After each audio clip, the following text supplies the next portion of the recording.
last week, by the way, if anybody wants to ever do a recap, just let me know. And the reason why I say that is because sometimes it's better for you all to remember what's going on to do that. I know it's really difficult to remember anything in D&D, or at least for me it is. So, let me know if anybody wants to recap. But I'll recap this week. Okay, so last week, the party was dealing with a swarm of wasps. Children said they were bees, but they were wasps, actually. And y'all did pretty well. I mean, some of the attacks, like with swords, may not have been quite as effective, but eventually y'all brought down the swarm. Tried to look to see where it was coming from, but didn't really see any source of the swarm, unfortunately. But, you looked, didn't see anything. So you all decided to head back to the city to the town to talk to Dr. Wei to let him know that you all have taken care of the swarm. On your way back, you ran into a young woman. Her name was Esta Francis, and she was looking distressed. She had some carts that were empty. You all soon found out that she was with some pranksters who she'd been working with, and they had let out all of the animals in the cart and had taken some of them. It was very obvious that this woman or girl, she's pretty young, elven girl, was naive and very wealthy, and kind of oblivious to her surroundings. But you all really, really helped her. You talked to her, you told her how to be more self-aware, among helping her get all her animals back. You also even talked to the people that she was with. She gave you all a necklace and a sigil for you to, if you ever come to her hometown of Parkinstow, she said that this may help you or anywhere else. Her family is pretty well known, which, by the way, Phineas knew, had heard of this name before. So when you all went back to, you all finally made it back to Mesawood, you had discovered that Dr. Wei wasn't there, and you spoke with Isla, his assistant, and discovered that he had gone out to look at some things and hadn't come back for hours. And she was concerned because that was very unlike him. It was out of his character. She asked you all if you could go, and she thought he was with you. That's what she had assumed. So she asked if you all would drop by his house to see, if you could find him or if he was there, while she would go into town to look, talk to people because she knows everybody, to see if they had seen him and if you could reconvene back at the office in some time. And so after that, you all headed to Dr. Wei's house, and you saw several individuals seemingly trying to break in. One of them was hitting the window with an object, so it was pretty clear what they were doing. I'm going to take us to the scene. And so I think where we were that a couple of you, and I hope you remember, I think I forgot to write this down. A couple of you, having seen them, had prepared actions. Can you remind me what those were, please? I remember firing at one of... I think Phineas and Toren were looking to line up shots on them. I had planned to distract them, but I'm going to see what these two do first. And Ramune was hiding behind the corner to make sure he's out of sight from them. Okay, yeah. Why don't we just do then a quick, okay, I remember now. So I know that, Toren, you were about to shoot. You were shooting. Why don't, since you all have some time, they have not seen you, go ahead and move yourselves into position where you want to start at before we start initiative, because Toren's literally shooting, so we're going to be doing initiative. I'm turning on ambiance as always. Turn it down. Always warn you beforehand. All right, yeah, I think I was shooting too. I don't know. What did I roll acrobatics for? I don't even know. The two of you were shooting. Yeah, I don't remember. Probably maybe something to do with the animals. The two of you were shooting. I do remember two people were shooting. So okay. So turn the ambience on. Right. I'm gonna turn it down myself because I usually can't deal with the background noise. Okay. Okay. All right. Go ahead and roll for initiative, please. I do not need to do that. Well, that's nice to start the day. Right?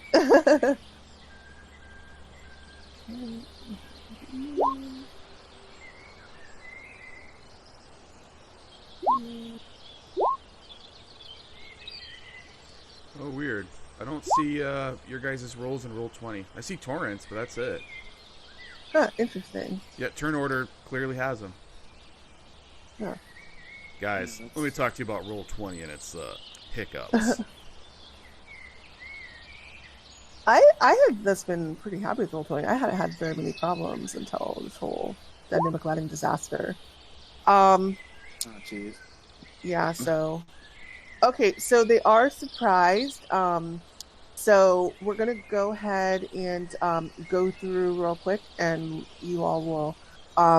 all three of them are surprised. I think you all rolled and stayed far away enough.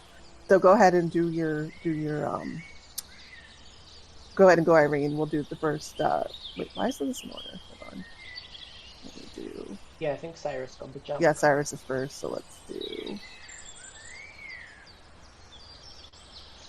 Okay, so let me back up. So Phineas and Ramune, right? I'm sorry, Phineas and Toren. Okay, so Toren and Phineas are the only ones that are surprising them. So we're gonna go with. Okay, go ahead, Phineas.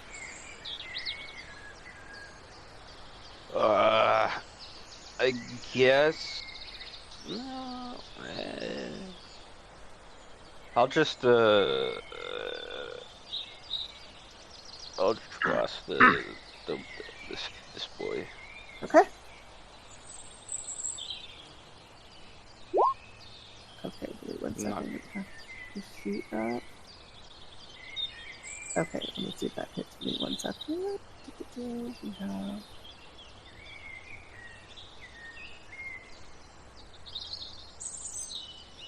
Okay, and that does hit. Damage. Oh, damage 7? Okay. So he takes 7. And... Okay, so you all...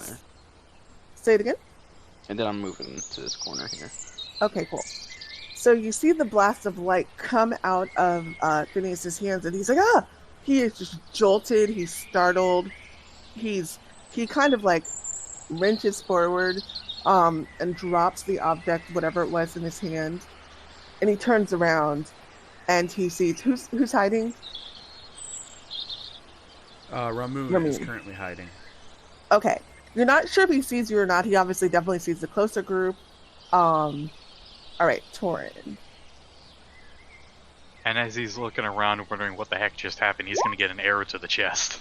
Okay, and yep, that definitely hits. And I mean, just in rapid succession, like shoom, shoom, and he is just shell shocked. You see his eyes go wide, and he's like, and yeah, he's just completely shell shocked. This has alerted the other people though, and so now they're all aware of your presence. All right, Cypress. Cypress is actually going to pass on his turn because he hasn't seen anything really aggressive from them happen yet, so he's not sure about attacking. Okay. So he's gonna wait and see what Irene does. Right, Irene. Okay, so I'm going to... okay, I know I can use distance range. Let's make sure that's properly... Oh, okay. So I'm going to run up and looking very frightening with a very large hammer in my hand. I'll look at this guy here and I'll say, we're going to give you a very short amount of time to explain what you're doing at the doctor's house before my friends here continue shooting. Go ahead and roll intimidation with advantage, because that really freaked him out. Ooh. Okay. Nice. Okay. So he looks at Irene and he kind of turns around. He can't quite see his companions because they're kind of a little bit outside of his view right now. And he looks back at Irene and he says, ugh. And he dropped his short sword clangs to his foot, and he puts his hands up. Alright, now go ahead, call your companions. Nobody needs to get hurt any further. Okay. He kind of turns his head a bit and says, guys? And he says, we gotta surrender with a very shaky, his voice doesn't, so the effect of your intimidation, getting shot twice with his companions, probably didn't see, has unfortunately had a little bit of an effect on his voice, meaning that he doesn't sound sure, so he's not saying it very firmly for them to surrender. He's very shaky, his voice is wavery. He's kind of asking it as a question almost. I'm going to go ahead and move because those were a couple of actions on his part to the next person. So this guy walks up and sees what's going on. And he looks from you to the other guy, to you, to the other guy, and eyes wide and says, what's going on? Keon. Or sorry, Keon, that's Keon. Keon. And he kind of doesn't really know what to do. He doesn't do anything. So we're going to go ahead and go past his turn. The other guy starts to run. And let's do... How far is he going to run? He takes off. This way.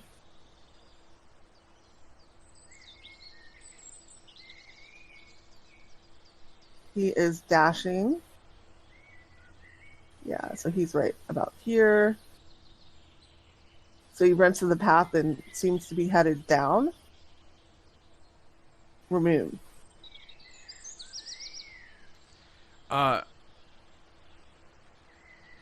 Oofta. Alright. I'm gonna peek around the corner and I see Irene's talking. That is quite some distance. I don't see that guy running, do I? Yeah, this map is way too big, you guys. I apologize for that. I made this map way too big. I'm going to say that you do because I didn't want it to be this big. So I'm going to say you do see him. Okay, if I see him running, then I'm going to pop out and I'm going to attempt to shoot him in the legs to kind of trip him up. Okay.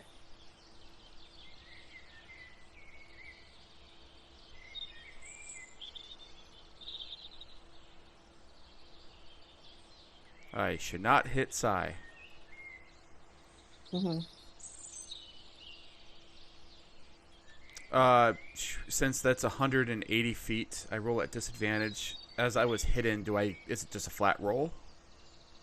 No, it would be your, no, hidden wouldn't be a flat roll. No, I meant because hidden you'd be with advantage, but because it's more than 150 feet. I see what you're saying. Yeah, do flat roll. Got it. Thank you. All right. Yeet. Okay. Yep, hits. I mean, an arrow goes sailing through the air.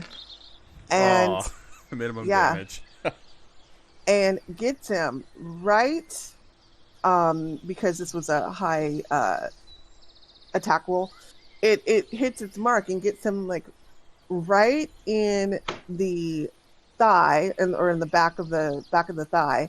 And I mean, the accuracy on this thing is just like, it is absolutely amazing. You literally hit a running target from super far away with an arrow. Like, okay, so just completely insane. Again, he stops for a moment, and he again, just seems probably shocked. Anything else for me? Yep, I'm gonna move back behind the corner. I'm gonna go back to my corner. Okay. So this guy, as you just heard, who's called Keon, as you've heard, he is going to walk over this way to this guy. And you can see a little bit of liquid that is collected. You see a little bit of a liquid spot on his pants. And he goes up to this guy, and you see him whisper something to the guy, but you don't hear it. His hands are up the whole time as he's kind of slowly walking over. He whispers something, and let's see what effect that will have on the guy. Okay. All right. Yeah, this is going to play out this way. Okay. So he manages to persuade, to roll persuasion on him, to the guy to also drop his weapon. So he kind of looks a little unsure, and he puts his hand out, and he drops his short sword, and he puts his hands up. Very wise decision. All right, Phineas.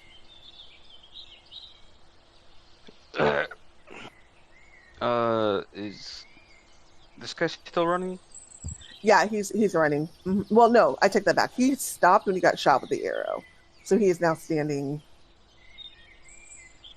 in one place, kind of trying to contemplate his life choices, probably something to that effect. I'll shoot him. Okay. Damn. Okay. The flash of blue light comes out again, and it kind of sails past his shoulder. He just goes, ah! And, you know, he doesn't seem interested in finding out. He seems to be kind of contemplating his injured leg and getting out of there, but he's still standing there. Because not done yet. But... Oh yeah, that was just a warning shot. You better stop running. Nice. I like that. Nice. Okay. All right. Anything else? Go like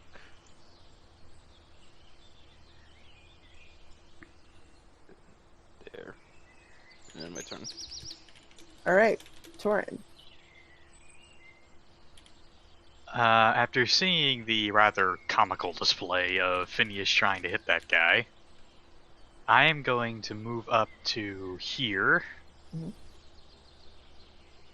and I'm going to shoot this guy. I'm going to shoot this guy in his uninjured leg.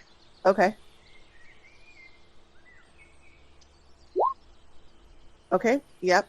So you manage to, as it's kind of standing there, kind of looking both ways and confused, he gets an arrow to the other leg, and again, accurate shot, and he looks down, and both of his legs are injured, and he looks up, and he's just like, what is going on?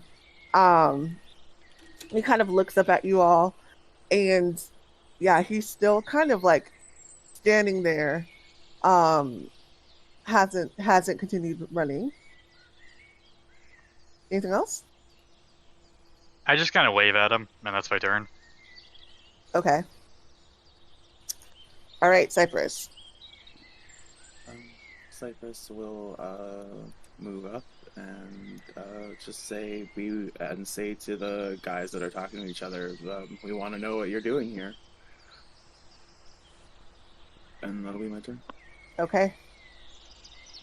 Irene. So I'm going to go ahead and pick up their short swords. Okay. And I think that's my movement hit. So I'm gonna look at them and say, yes, it will be in your friend's best interest if he stops running too. But as you can see, your not in the best of positions. Surrendering is definitely the appropriate course here. So, what's exactly is your purpose here? Okay. Yeah, that's good. Okay. All right. So after you ask that question, the guy. Let's see, who are we on? We're on this guy. Okay. So he looks at Keon, and he kind of looks at Irene, and he shakes his head no. And then he says, and he shouts, "Galbraith!"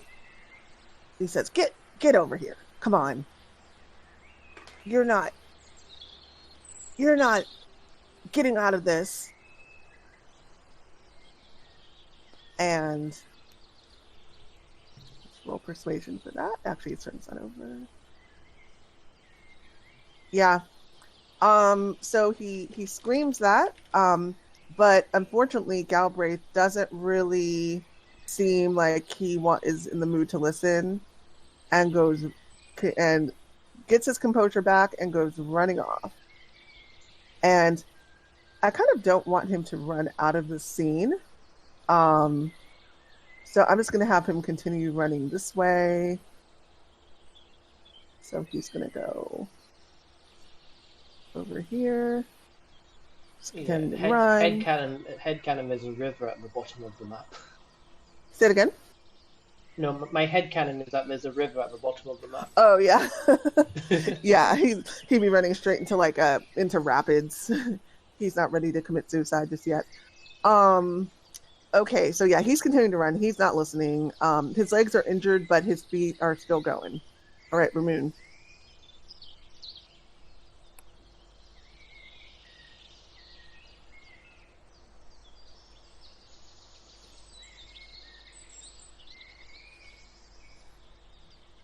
You there? Oh, sorry. Okay. I'm gonna dip my head out to see what the situation is. Is that guy that I shot? I don't see him anymore. Yeah, he's continuing to run. As far as you can tell, he's out of the. You don't see him. He's out of the scene, so you don't know where he went. Okay. You would have heard the shout because they would have had to shout fairly loud. This map is way too big.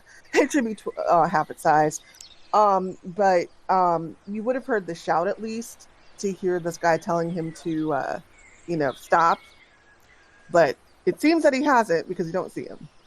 Is there any check or anything I could do to ascertain the direction? Like, do I see like a blood trail, or have a chance to be able to see that, or anything like that? Or could I make the assumption that he's moving in the same direction that he was going towards? Gosh, I'm going to say yes, because go ahead and roll. You're a little far for that, though, but, I mean, he would be bleeding. I don't want to metagame it, so that's why I'm asking for it. Like, given he was running toward one direction, I don't know if... Because now I don't see him, so... The question go ahead and roll perception. Yeah, just roll perception. Yeah, okay. I think it's fair to say that, you kind of got an idea of which way he was going. Are you able to kind of figure that out? Okay. I will roll a perception check. Okay. A 21 again. Yeah, so you know that he's headed west. I'm feeling very legal today.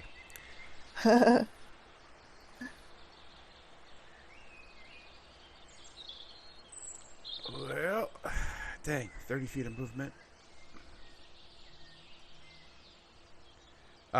I'm going to go ahead and use my action to dash. Okay.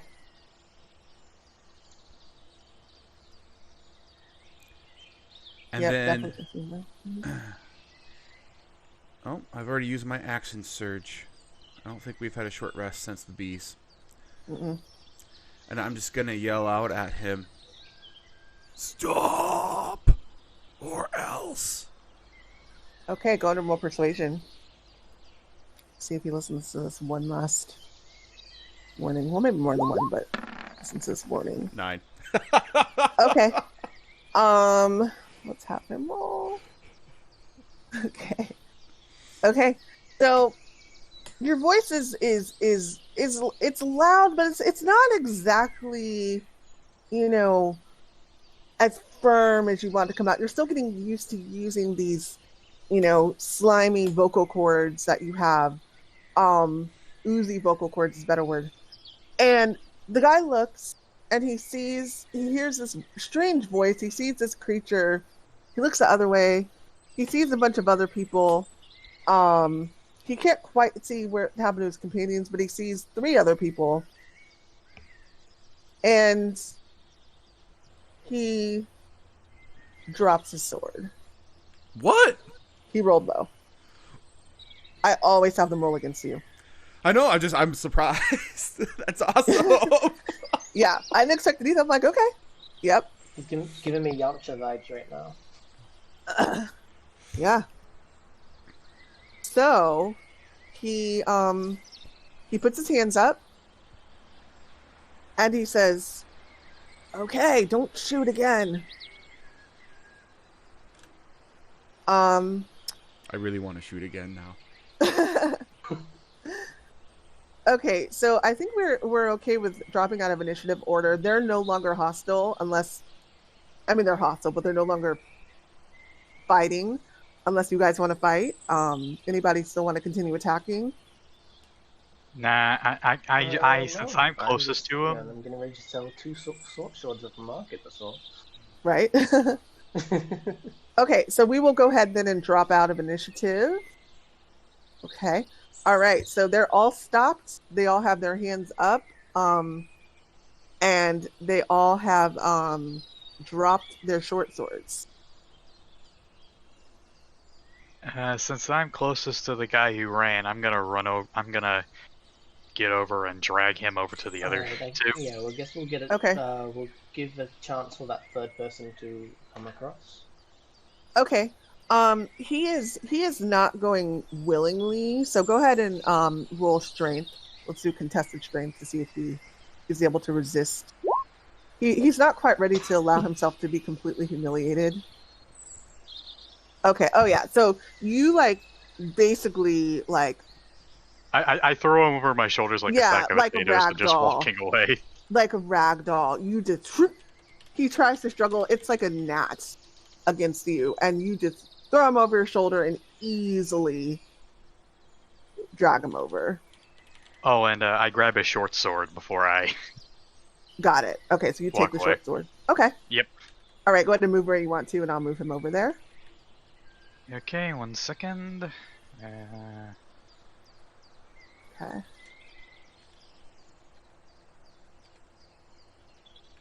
Okay, 1, 2, 3. Okay.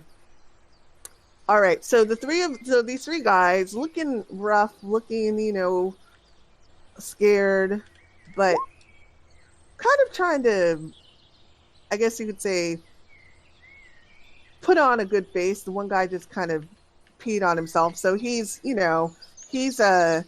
still trying to maintain his dignity or what little of it he has left.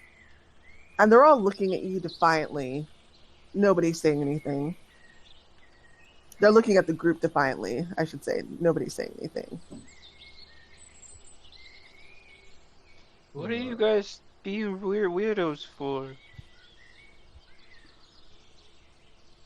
And they kind of look at, so I'm going to say Keon looks at Phineas and is like, "What do you mean?" You like is standing around this house looking into it, looking in the windows. They were probably trying to rob the house. Yeah, I'm trying to figure out, that's why I'm asking. And he says, "We were not trying to rob the house. We were," and he pauses and he says, "We were looking at buying property in this fair town here. Right, guys?" And they're like, oh, yeah, exactly, yeah. What's your down payment? And he says, "Well, we hadn't talked to the owner yet. We were figuring it out." You don't even have your down payment on you. That's hardly believable. And by the way, why? And I look at the. Okay. No. I look at the lead guy and it's like, you were trying to All beat down the jokes about door. home ownership aside. I Say that very again, much Irene? don't No. All jokes about home ownership aside, I very much do not appreciate being taken for a fool. We've been watching you for some time. We know you were trying to break into the house. All we need to know is why, and you can maybe go on your way. They all look at you, Irene, and fold their arms and don't say, or just not saying anything. Alright, Phineas goes up, and brings out his sword, and, he starts, like, dragging it across, like, the dirt. It's like, you guys are gonna start talking, or I'm gonna start cutting fingers off. And so Keon, who recognizes you as having blasted him with an unknown,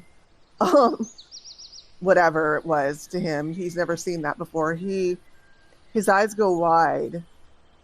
Go ahead and roll intimidation with advantage. Fuck me, I'm intimidated. So he looks at you and he looks at his companions. He says, it's not worth it. And he says, we were hired.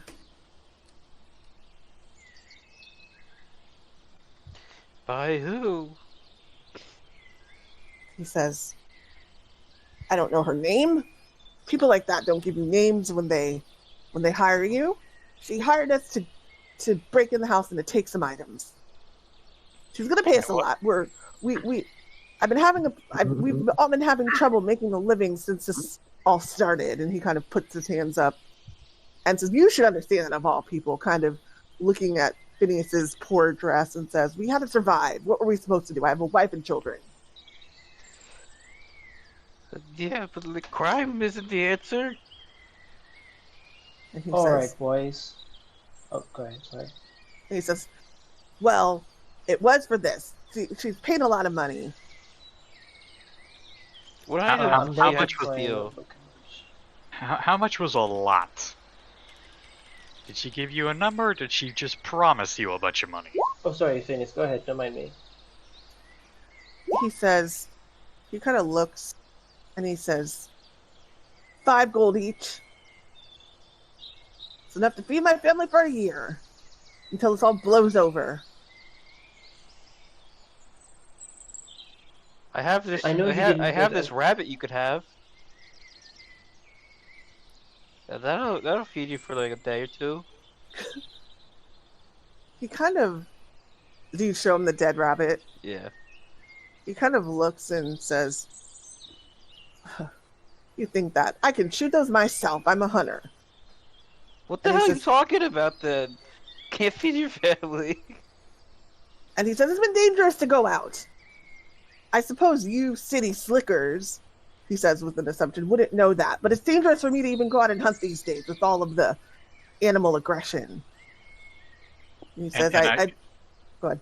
I kind of look at him. It's like, you say you're a hunter, and you say it's too dangerous for you to do the profession you say No. you're good at. Then Here's you, the sir, thing. are a coward. The kind man whose house you're robbing and group here are working to capture and investigate these animal aggressions to make life easier for all the folks who live here. So for us to continue doing so, what exactly were you looking for in this house? And where and how did you get in contact with the person who hired you? So the guy on his left who hasn't said his name yet is shaking his head, no, and like don't say anything. But it doesn't. So, Go ahead. I'm gonna have my hand glow with lay on hands magic, and give him an incredibly stern look, as if I see him shaking his head. Okay, he kind of slows his head shaking down and again eyes wide and kind of backs up just a bit. Not getting away, backing up, but getting away like backing up like he's kind of scared against the house. I'm gonna eyeball that guy and start like hold my hand up and start making motions of like ripping off fingers. So he just he stops in his tracks and these intimidation rolls are going to continue to hold. And so he looks at Phineas and he takes his hand and he opens it to like almost like he's checking his fingers are still there, kind of like and then he puts his hand against his chest and he's not moving his head anymore. Now Keon, responding to Toren first, says, yes, it's very dangerous, more than it's been in the past, to go out and hunt. And he's saying this in a tone like you're an idiot. And he says, bear weren't like this before. You should know you're a dwarf. And then he's saying it. Oh, God. I'm just like, a hunter should be up to any challenge. It's like, you're complaining about not being able to feed your family? Well, that should be motivation for you to face a challenge. And I'm just absolutely laying into him for taking the easy way out and not actually trying. Right. He just kind of glares and says, dwarves. Like he just is like annoyed at this point. And then he looks at Irene and he says, dwarves. Well, I break his hand. Okay, you're gonna squeeze his hand. Yeah, I'm just like, you aren't in a position to be an asshole right now. Okay, so that would be that you would grab at his hand. I'm gonna say that he doesn't quite know what you're doing, but I'm gonna give him a chance to jerk his hand away. So because they're not tied or anything. Go ahead and roll Dex to see if you just grab it with advantage. 14. Okay, so you grab his hand, but he kind of sees it coming and he jerks it away, and then his eyes go wide again, probably thinking that you're about to cut his fingers off, and he puts both of his hands behind his back and he's like, okay, fine. And he looks at Irene and he says, okay, no need for this. We were asked to get papers. I don't know much about this fancy science stuff, research. We were asked to go in and find it and take it. I don't know why. That's all I know. I'm telling you, that's all I know. Do I trust this? You can insight it. Let's find out.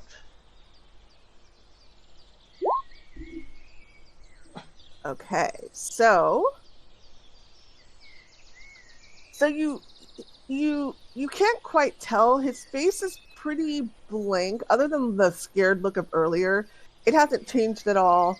His eyes are kind of darting back and forth, kind of trying to look beyond the group, but you can't tell by his body language. You're good at picking up liars. You've become pretty good, through your profession, stuff like that. But he's not really giving. Maybe his fear is the emotion that's kind of overtaking everything else. So he seems scared, but you can't tell truthfulness from what he just said. Okay.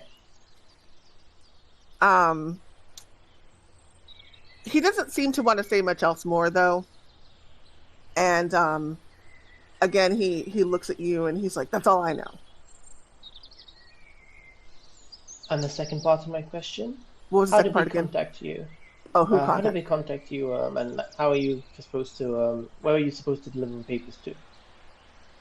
And he kind of looks at you and he says, you wouldn't believe me if I told you how she contacted us. Clearly we've seen some interesting things on our end as well. You can try me. He looks around as if considering that and he says, she talks to me in my head. I don't know how. I don't know how that works. but she talks to me in my head. It was starting to give me nightmares. I had to do something to get it to stop. She promised it would if I did this. So I recruited them, and we decided to do it. You can't blame us. No, I quite understand, given the circumstances. And when you got the papers, was she going to come to you? Did you know? And he says, no. We were supposed to drop them off at a location, but I don't know the location yet. She was going to tell us after we retrieved the papers. He says, I swear, I'm telling the truth. And he kind of puts his hands up and he says, and then he remembers that you all had, like, threatened to chop his fingers off, and he puts them behind his back and he says, Don't worry, I believe you.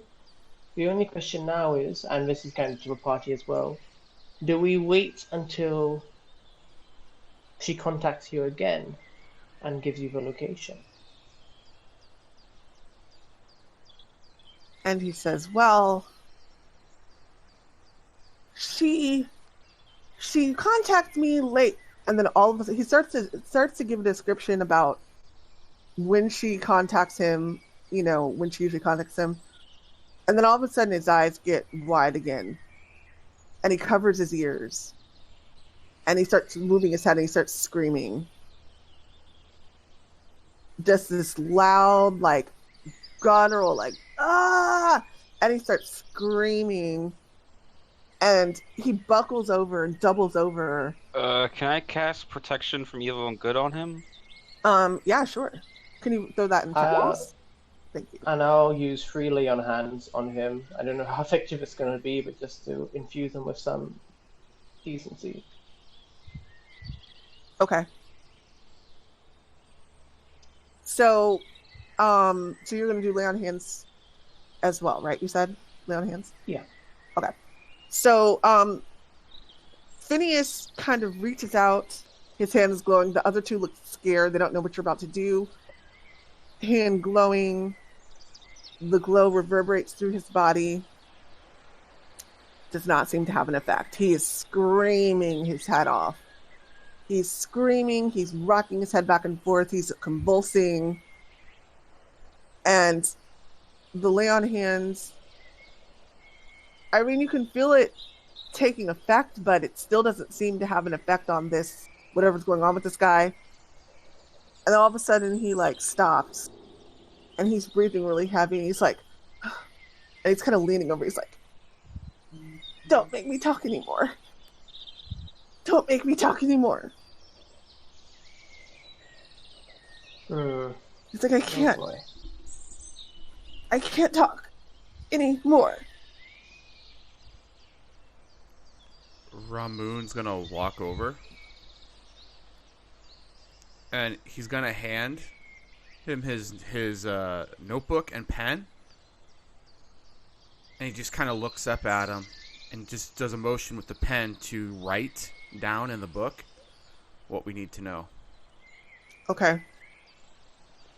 He takes the notebook and pen and he opens it up and he says, I don't know how to read and write. He's saying it apologetically. Ramune's shoulders just kind of sag down a little of disappointment, and he just grabs the pen and book back and then just walks back to where he was. And he just kind of looks at you all and says, I don't know anymore. Can you let us get back to our families? I'm going to hand them back their short swords. But before I do, I'll look at them and say, I'll give you these back so you can defend yourselves and your family, with the faith that you won't be using them for any purposes like this. And I'll give I'll give each of them 2 silver. Okay. They are just incredibly shocked that you're giving them silver. They say, and the leader again says, "Thank you." He's out of breath. He's like, whatever happened to him, it seemed to have some type of toll on him. And he says, "Let's go home. Come on." The other 2 are just terrified. They're looking at him. They're kind of holding him up. And he says, "We're going to go." They start walking towards the edge of the map. Do you let them go? I am, yeah. All right. Go on, take care of your friend. They kind of lumber away. And they are gone.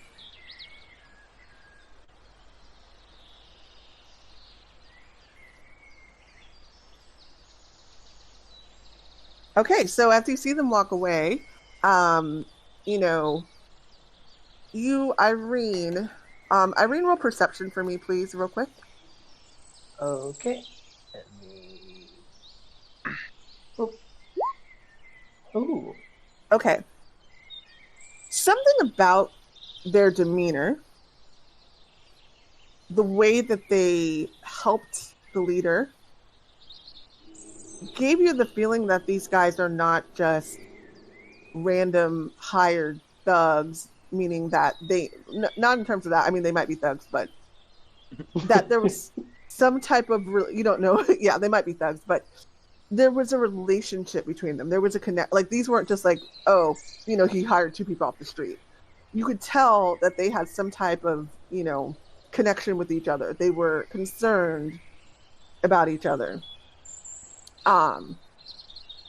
So take that for what it will, but yeah, you just had a feeling that there was something between these guys. They were friends. They were, maybe they are from the same town or something like that. I'd say they went to high school together, but if they can't read, then yeah. Well, they could have gone to my high school. Oh my God. That was perfectly done. Nice. So I guess I'll look around. Alright, so what's our best lead on Dr. Way? What do you think? What was that? What's our best lead on Dr. Way? What do you think?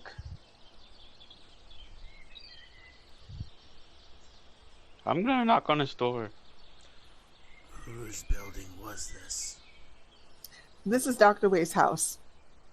I'm curious what they were looking for, and where's the front door on this thing? I think so it's right where Ramune is, where this path right here is. That's the front door. Oh. You want to go in and knock? Yep. You knock on the door. You hear a dog bark. You hear little feet on wood scurrying. You wait a minute or so. Nobody comes to the door. Well, looks like we're gonna have to break down a door.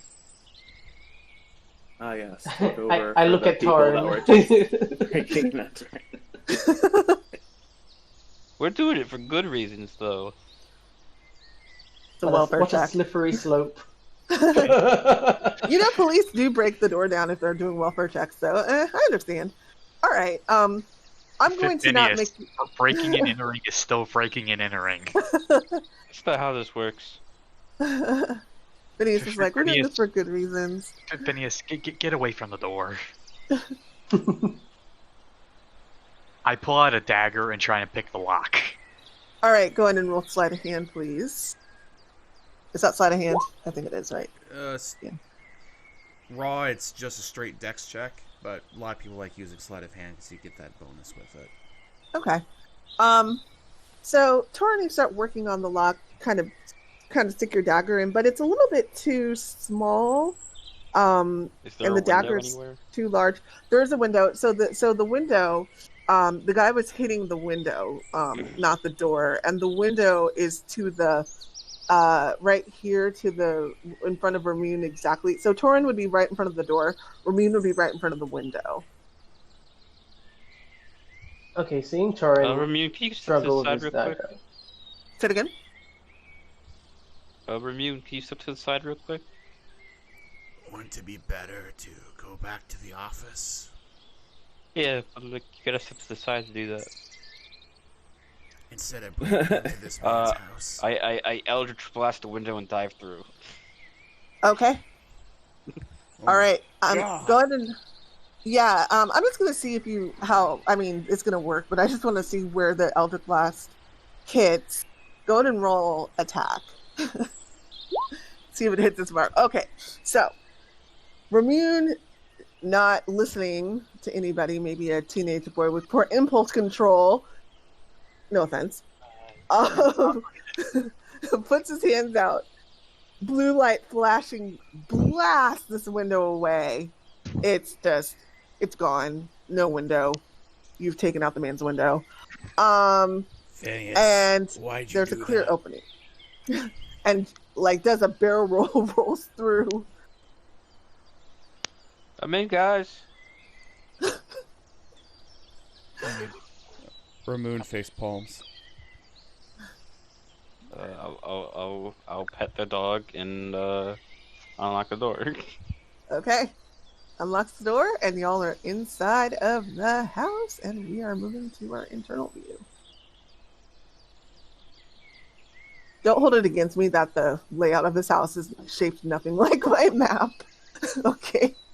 We'll use our imagination here. Okay, It's so like a TARDIS. I'm going to say that one of the things that you all notice immediately, and this doesn't even require perception, it's so obvious. So the dog runs up to you. Friendly dog, little like probably like a mixed breed, not quite sure of the breed. You notice some food on the table, and you notice the fireplace going, which leads you to believe that he probably wasn't, as Isla said, planning on being gone for long. Those are immediately obvious. Yeah, this is quite concerning indeed. So is the fire going? Yes, the fire is going. Mm-hmm. I'm gonna start cooking my rabbit. Okay. Yeah, Phineas, assumingly not as concerned with the task at hand, kind of pulls out his rabbits, roasting it over the fire. We heard a dog. Yes. Yeah, the dog is like up to probably by the people who are at the door. He's very friendly. So just kind of. It's a good time to speak with animals. But... Yeah, would be nice. There's also a door. So you see the small room. It's a small, modest house. There's a door back here. Wooden floors, little stove. Yeah. So I guess just looking around for anything, if anything's like overturned or disrupted, any signs of any struggle, anything like that, I suppose. Okay, so so there'll be no roll for that. We're just doing again what we can see. We're not looking very deep. And by the way, if you want to go into that door, let me know. I can I'll move your token because it's dynamically lit. There's a door right here.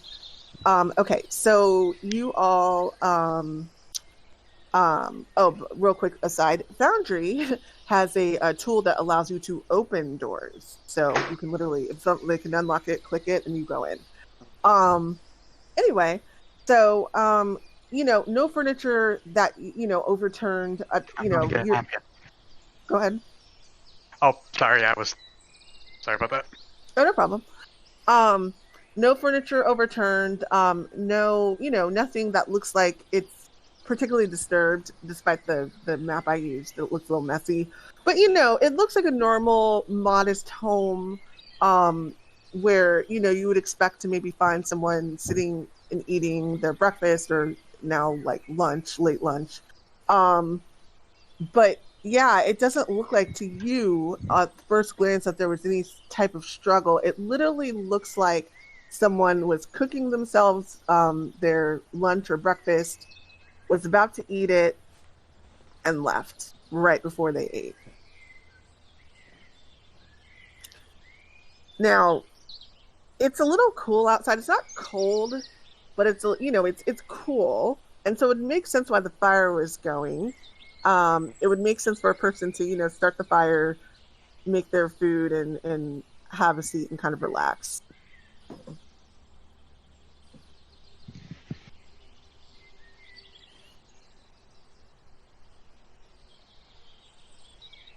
Okay, so he was here recently then. Yeah, pretty irresponsible to just leave a fire going with nobody here. And a pet. So it really must have been a dire situation. DM, could I make an intelligence check to ascertain how long a fire would last unattended? Yes. I'm gonna do that. Maybe he got mind controlled. 18. So you would think that probably at most a few hours. Now, knowing this, because you know a little bit about fires and starting them and stuff like that, due to this role, I'm going to say you're pretty knowledgeable. You've started a number of fires your day and fireplaces, and you do notice that it does seem to be towards. It's been burning for probably quite a little while. So it's not like, oh, he just lit it, but a little while ago. But yeah, I mean, probably a few hours at the most. Based on the logs and the fire that's roaring, it would have been lit a few hours ago. So it wasn't long until he left.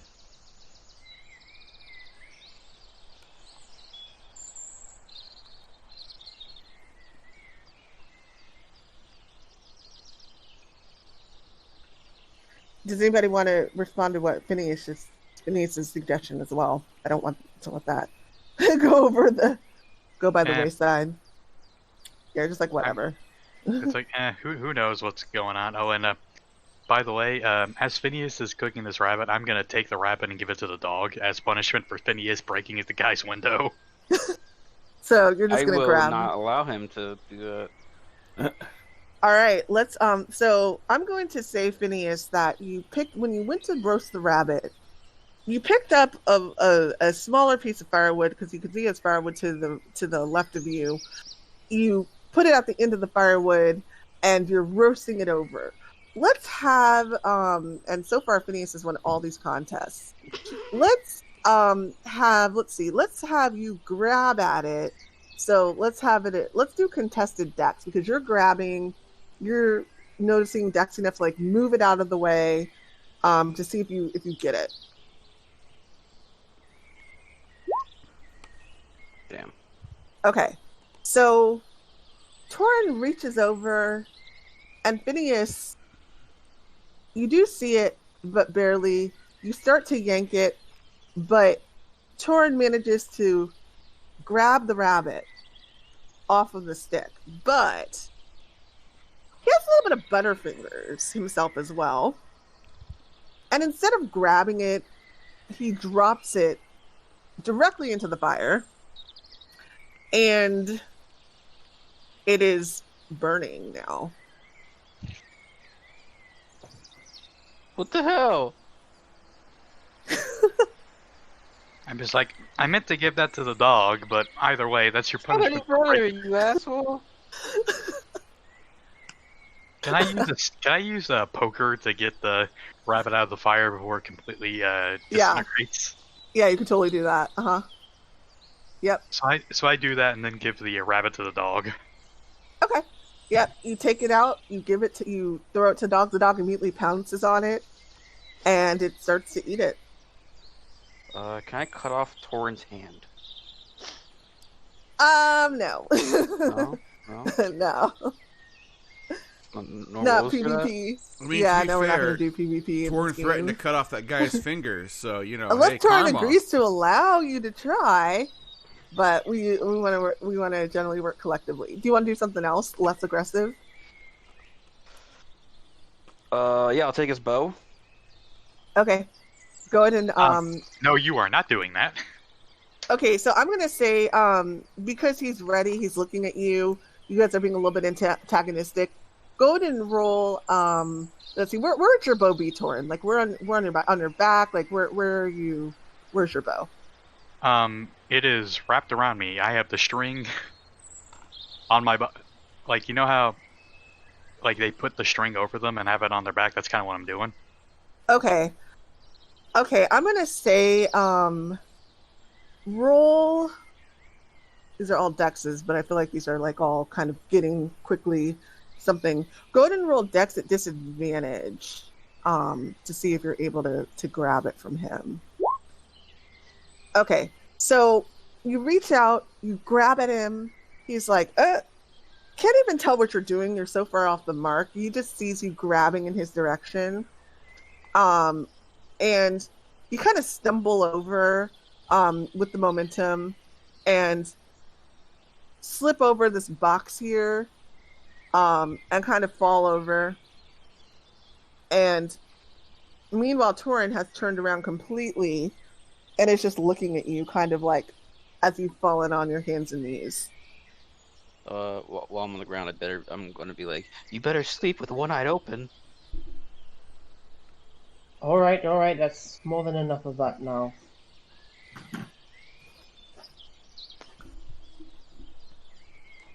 I just look at Phineas like, don't break people's windows, you idiot. You have to get in, you idiot! What do you mean? You're both way too violent. Toren threatened to cut off a man's fingers. Phineas destroying property. No, that wasn't me. That was Phineas threatened to cut the guy's fingers off. I did both of those, actually. Oh, never mind. Phineas, you're a psycho. He took my rabbit. That was punishment for you breaking this man's window. The window's replaceable. That rabbit's not. Well, the dog ate it, so the dog had a good dinner. Toren, I will need say, to eat too. I mean, there's still a dog you could eat, I guess. Well, that's true. Phineas, have dog for dinner. I kick him in the shin for even suggesting eating the dog. Phineas, we have been paid more than you've probably seen your entire life. Food is not a problem. Toren, you and I broke a door just a couple of hours ago. I don't think that's necessary to punish him for breaking a window. Let's keep Yes, but that was a broken. Let's keep. It's like fair, but that was a broken barn door. This was someone's home. Toren, we just scolded those teenagers about having a conversation before punishing people. Is this what we're going to devolve to now? All of us? All I did was give the rabbit to the dog instead of letting Phineas keep it. It was my food! You need to learn consequences, Phineas. I lived my entire life living off of diseased rats! At least they're soup kitchens. I'm pretty sure those aren't real. I don't believe you guys. Phineas, me, you, and Irene had that talk. Remember the talk we had? It sounds like fantasy. Ramune looks over at Cypress. Cypress, do you have any suggestions how to handle those two's issues? I am not concerned with their issues. I wanna. Cypress will be wants to look around and try and find those papers the other people were looking for. If this guy is into weird shit, Cypress wants to know about it. Cypress, you want to go into the door in front of you? Yeah. Okay, put you in there. There you go. You're in a bedroom. Anybody else want to go in the door, or continue? You can continue talking. Sorry, because you're not about to put yourself through. Who would like to go in? I'll go in. Okay, Toren. Yeah, Ramune's going in, leaving Phineas and Toren, and now he's a bit scared of Phineas. I love this rivalry between Phineas and Toren. This is great. Well, Toren's just trying to stop Phineas from doing stupid crap. And yeah, it's trying to stop me from eating food. I didn't know eating food was stupid. I'm sorry. Well, that was more of a consequence of you breaking a guy's window for Yeah. absolutely no reason. The reason was to get in. You didn't need to Eldritch Blast out the guy's window. Nah, we had to do that. That was necessary. Ramune looks over at Phineas and he's like, I could have just done this. And he forms like a key out of his hand. You could do that? I could have at least tried before you blasted the window. I don't like. Is it like solid? I tried touching the key. It's like a hard jelly. I don't know if that would work. Don't know. We'll have It's to try better it. it's better than this destruction. I mean, I don't see why not. Oh, for Toren just gives up. So, I think that this talk or this interaction between Phineas and Toren is probably pretty amusing, and Irene being the voice of reason to all of you. But Cypress, you're not really you're more interested in finding whatever they were looking for. It sounds like, right? Yeah, it must be pretty interesting. You're focused. So why don't you go ahead and roll investigation to see if you boy. find anything.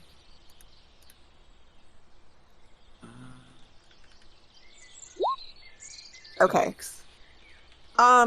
Due to, they're kind of like yapping in the background and you're trying to ignore it, but it's kind of starting to annoy you, especially, just the back and forth and, just not listening to the other by your kind of judgment, and you're kind of distracted. You don't find anything. You look through, this is a little box at the end of the bed. You look through that. You don't really see much. You look through the tables and you kind of stop with frustration. Don't find anything. Makes sense. What the hell's this? That's a pot. It's just a pot? Is this Like a teapot, like a tea kettle. Right here is the bedpan. It's a bowl. It's like a bowl. It's empty. Despite the fact that the house was Despite the fact that the house was left as if someone was coming back, it is fairly neat. Know what were you saying? Can I look underneath the bed? Yeah, go ahead and roll investigation.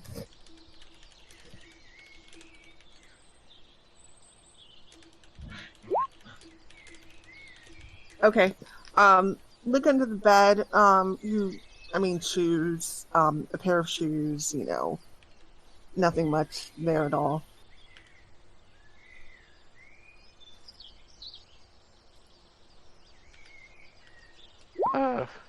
It's cramped in here.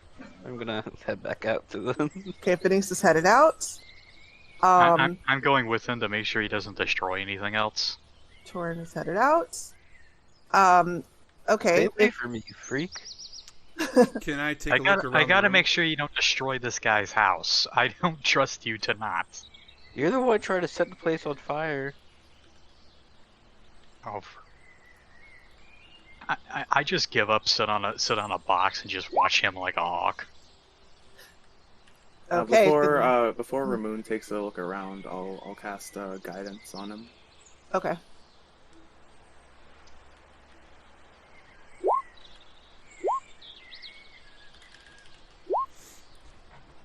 Alright. All right, go ahead and roll investigation. Investigation.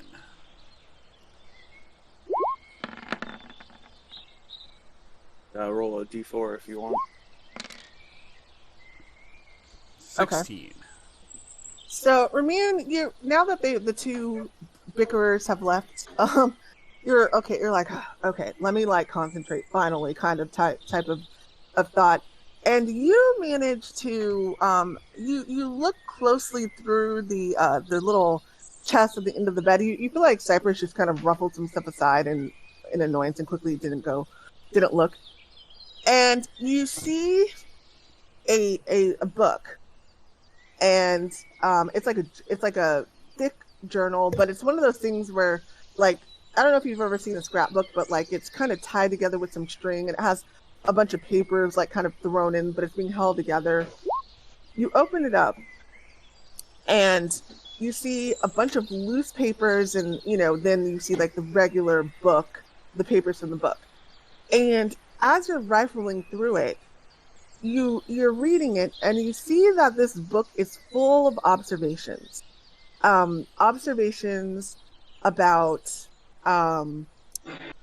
things that he has seen, and specifically the behavior of the wasps in the swarm that he's heard.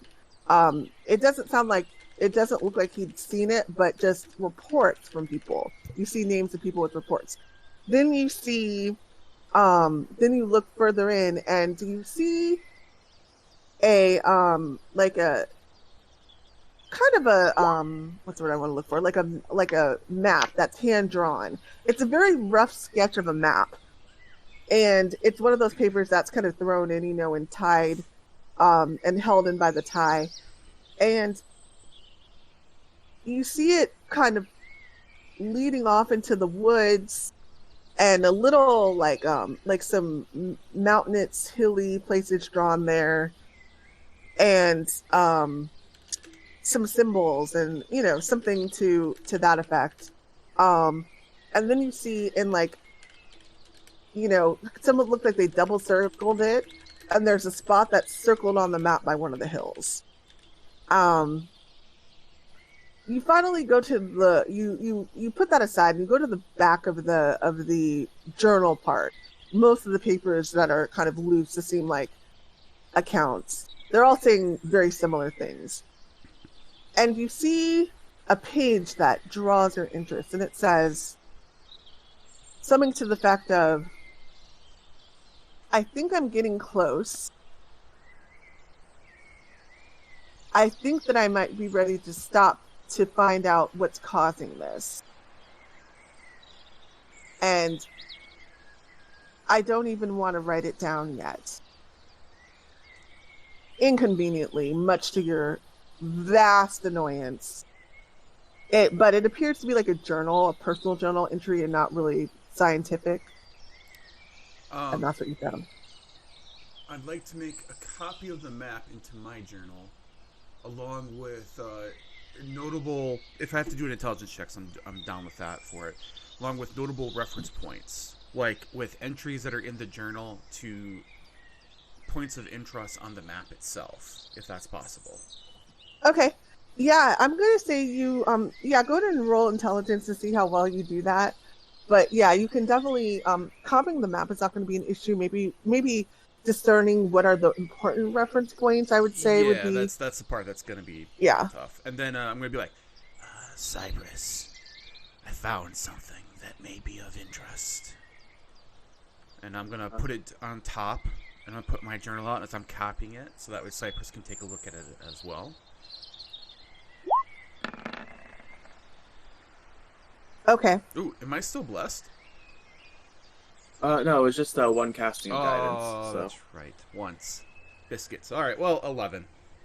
Okay. So you kind of, as you're showing Cypress, you have copied the map, and you start kind of writing down some notes of things that look kind of important to you. You're not quite sure. There's a lot of information in this little journal / kind of book. And so you just kind of jot some things down, some, maybe some important landmarks or some things that you seem to talk about more than others or seem to emphasize after showing it to Cypress. There's a lot to go through here. I don't understand a good some of it for it, but I'm trying to make a copy into my book as much as possible, just in case it helps us find the good doctor. Do you make heads or tails out of any of these incidences that he has jotted down here, Cypress? It's interesting, but I can't see why somebody would be breaking in here to steal this. So there must be some really interesting motives from whoever hired them. Well, this last entry said that he might have found a source of some sort. Maybe that source is someone who caused this, and that someone had hired those individuals. But that is a pure guess.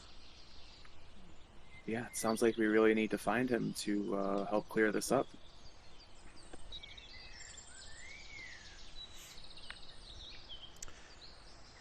Is there,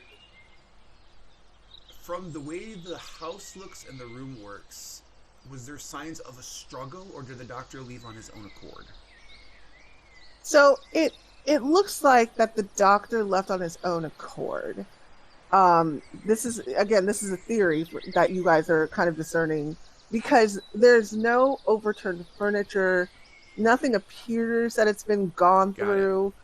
Again, despite the way that this map looks. So the house is actually pretty neat. Other than the food being out, the house is tidy.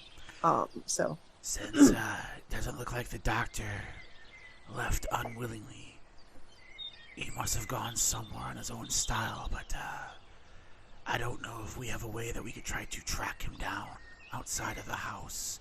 Do you have any thoughts?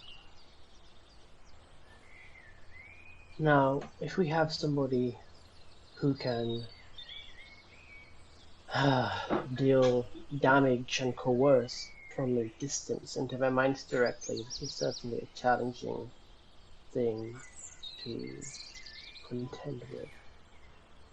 I suppose our best bet is to give it one last scour and see if we can pick up his trail leading out of the house, if the tracks haven't been too heavily disturbed. I know it'd be tough, but if we could find a path or something for it. There's not many houses in this town. Maybe we can get lucky and find some sort of evidence. And he starts to look at the map. And he's like, maybe he was following this.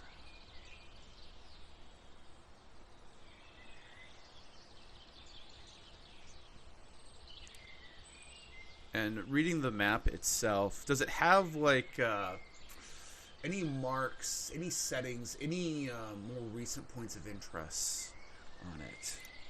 So it does, but with a little bit of a caveat, it's not exactly clear to you all what these points of interest are, because you're not familiar with this area. So it names like several natural landmarks. This is a rough drawn out map. Got it. But you don't know about these places. You've never been there. He could have gone to any one of these locations. Maybe. I do not know. If we can get more information, we might be able to pick up his trail. Worst case, we may go take a look at each one of these locations and see what they're about, what their points of interest were, and maybe draw the same conclusion that the good doctor had drawn to. Yes, I think that's a wise idea. We can start at the closest point to here and work from there. Does make a lot of sense. I am a little concerned. Toren and Phineas show difficult signs that could prove troublesome on the way. Irene, do you think they would be a problem to each other or to the mission to find the doctor? To each other, yes. To the mission, that's to be seen. If we let them fight each other to the death, that's half the problem we have to deal with. I can hear you guys. No, you can't. You're in the other room. Quiet. Well, you haven't set the best example with your behavior thus far. I don't agree with the idea, but if we're here for a job, that needs to be our primary focus, right? Oh, I can maintain professionalism all day long. It's just this guy seems to want to watch the world burn. Hold on. You need to hold yourself to a higher standard than that, Toren. Knocking someone's food out of their hand to teach them a lesson isn't professionalism. That's like really childish, actually. Oh, like you aren't a part of the problem either. I really Mr. didn't do I anything destroy wrong. everything. I really didn't do anything wrong, so... Look, Phineas, question. Would you have actually cut off their fingers earlier? Off their fingers? Yes. I don't know. It depends, I guess. Oh. Interesting. I would say that you two stop the hostilities towards each other. Be respectful. No forcibly grabbing another person and throwing them over your shoulder. And then he looks at Ramune. No more cutting off or threatening to cut off people's appendages. It's a pretty good way to make them talk, though.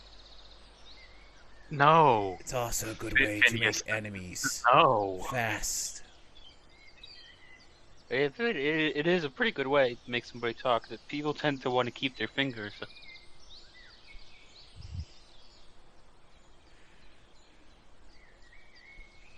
Phineas, that's not the point he's trying to make. Like, that is like the best way to do it, really. I mean, Phineas is probably not wrong.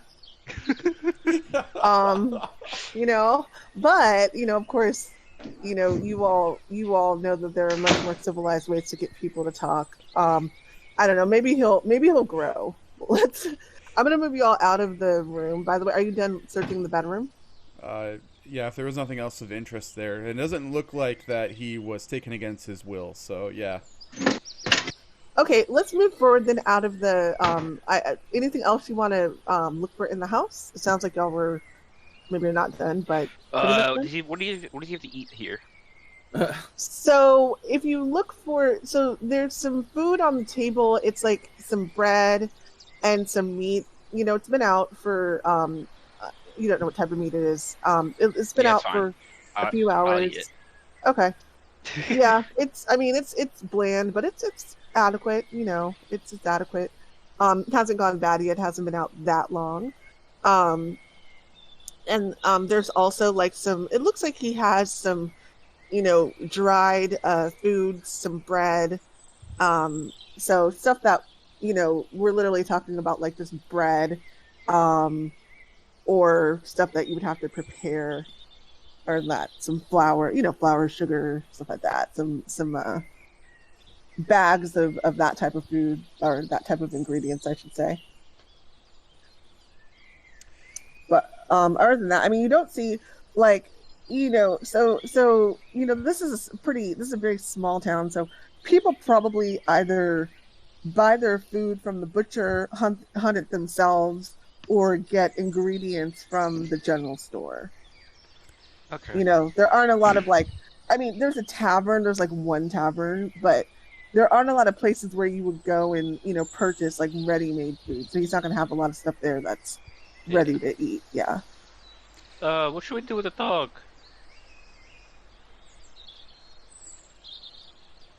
I mean, I guess I can get out now with the broken window. Should we just leave it with one of his neighbors?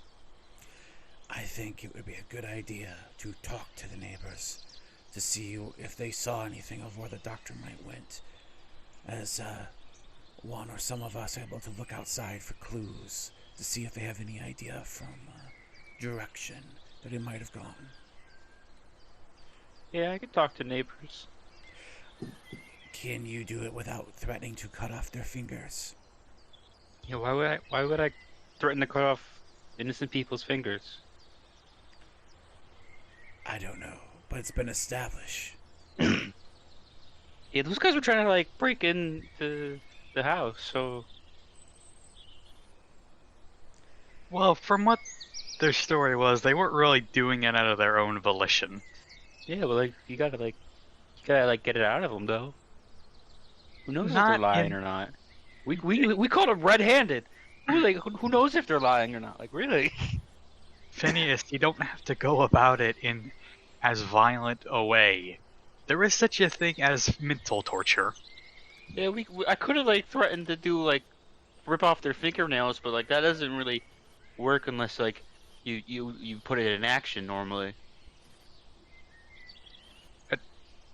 You know what? Let's just go where the doctor went. Okay. Okay, so y'all want to head. It sounds like y'all want to head outside, talk to some of the neighbors first, see if you can pick up a scent. If I'm understanding that right. So we are going to move back outside of the house. Now I'm going to show you here. Okay, so this up here is a barn, and this is a house. Barn house. So there are 2 houses and 2 barns, which, you know, I would assumingly wouldn't have people living in the barn. So, yeah, two houses that you can visit in this area. I'll go speak to the neighbor in the house to the south there. Okay. Phineas, if you maintain yourself, you can go speak to the other. Toren, you're a hunter. You think you could try to see if there's any tracks or signs out here? Yeah, I'll go have a look around. Just try not to walk on the paths for right now. Cypress, until I can figure out who's who. Is there anything you could do to maybe ascertain, or would you wish to come talk with me or Phineas? And actually, would you wish to come talk with me and Irene? I would insist you go with Phineas. That was my plan, yes. I think I can actually help Toren figure out the tracks, so I'll stay with him. Which one was the house? Meet back here in a few minutes. This one on top. Did I say that? Wait, did I say this one? Sorry, this one. Yeah, that's the and house. Then this one. And then the one at the bottom there. So, yeah. Ramune's going to the house at the bottom. Phineas is going to the house that's right there. Toren and Sai are looking for evidence outside to pick up a trail, and Irene's going with Phineas to keep an eye on him. Okay, great. Okay, so let's do house number. Let's do South House. Let's do Ramune's house first. Ramune walks up to the door, still cloaked with his mask on. He's going to knock on the door. Okay. Go ahead. And then he's going to say, Excuse me, is anyone home? You hear footsteps, and then you see the door slowly creak open, and a person kind of peeps out. It's and you can tell the face is an older woman. She seems to be straining to see your face, and she says, "Young man, do you need some help?" She looks incredibly puzzled by the mask you're wearing. And she just looks confused, and she's like, "How may I help you?" Oh, I apologize for disturbing you, and please forgive my appearance. I was horribly scarred, so I wear this to cover up. I was looking and working with the doctor that lives over in the house over there, and he kind of motions towards the house. And I was coming by for a visit, but he is not home. Did you see where he might have gone or where he has went? Hey, did she see anything? Let's see. All right. So she says, "Oh, Dr. Wade, nice young man." He's not young. He's in his 40s, but this woman is a lot older. So, and she says, I've, and she kind of seems to be racking her brain, and she says, I don't think I saw him today. I saw him a couple days ago, and she goes into this story about him coming over and helping her with, work around the house, which is of absolutely no help to you whatsoever. It seems she hadn't seen him at all that day, from what she said. All right. Thank you very much. I appreciate And it. she kind of looks concerned suddenly. She says, "Is everything all right?" I hope so. With everything that's happened in this world recently. I hope he's still in good health, and hope that I can find him to make sure he stays that way. And she says, "Oh yes, yes." And she says, "Okay, well, if I see anything, which if he comes home, should I tell someone? Should I be worried?" If you do see him come home or anything like that, And she's okay. I would suggest to, Because this is his home, not his office, right? Yes, this is his home. I would say stop by his office if you could, and just kind of let me know, or let his receptionist know. Though you might have to slow down your words for her. And she says, "Oh yes, okay." And she kind of shakes her head with understanding. Can you hold on for just 1 sec? Sorry, 1 second.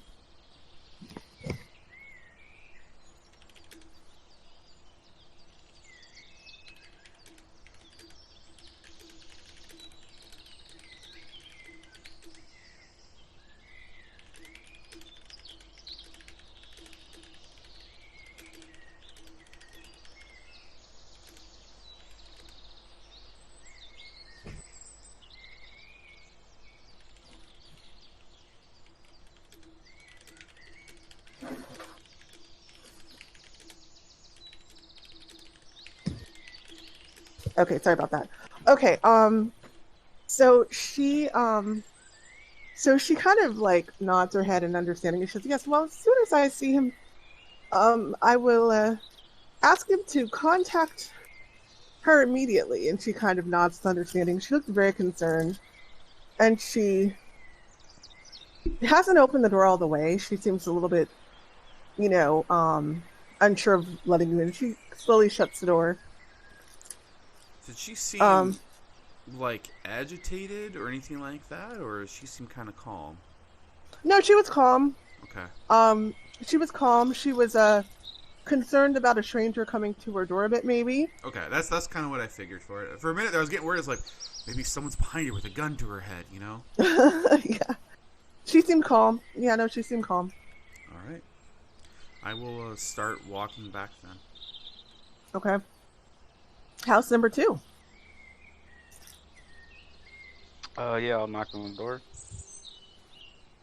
Okay. You knock on the door. You immediately hear what sounds like a stampede of herding elephants running. And you hear someone in the background yell, "I'll get it! I'll get it! Calm down!" A man opens the door. He's a dwarf. And he looks out. You see in the background of probably 3 or 4 children, all boys, kind of like punching each other on the arm and play wrestling and fighting. And he looks at them and says, "Quiet down. How may I help you?" Hi. I was just wondering if you seen the doctor across the street recently. He says, "I see him all the time." We're doing some work with Dr. Wei, and we were supposed to have a meeting this afternoon, but he's not home. Have you seen him go out recently, or anyone come in, or anything out of the norm? He says, "Not home, eh? Stood you up for your meeting." "Well, that's odd. He always is pretty reliable fella." Yeah, have you seen him in the past few hours maybe? Like him walking away from his house? And he says, "Well, I saw him maybe," and he kind of looks and thinks, and he says, "Maybe this morning. Don't know what time it was though. He was working on his little garden in the front, and I went to say hello to him, and he seemed like he was, I don't know, he seemed like he had stuff to do, but you know the sciencey types. He kind of shrugs it and says he always was studying something. He seemed like he had something to do, and he quickly went back in the house and kind of cut me off mid-sentence. It was a little weird. Really, usually a very friendly fella. Went back in his house, and haven't seen him since then. That was this morning. Okay. Yeah, I don't know what else to ask. Irene, you got anything? No, thank you. I think that's everything we need to know. That actually told us quite a bit, actually. Yeah.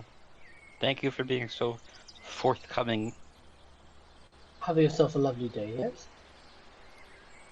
And he kind of looks kind of strangely at Phineas for his choice of words, like forthcoming.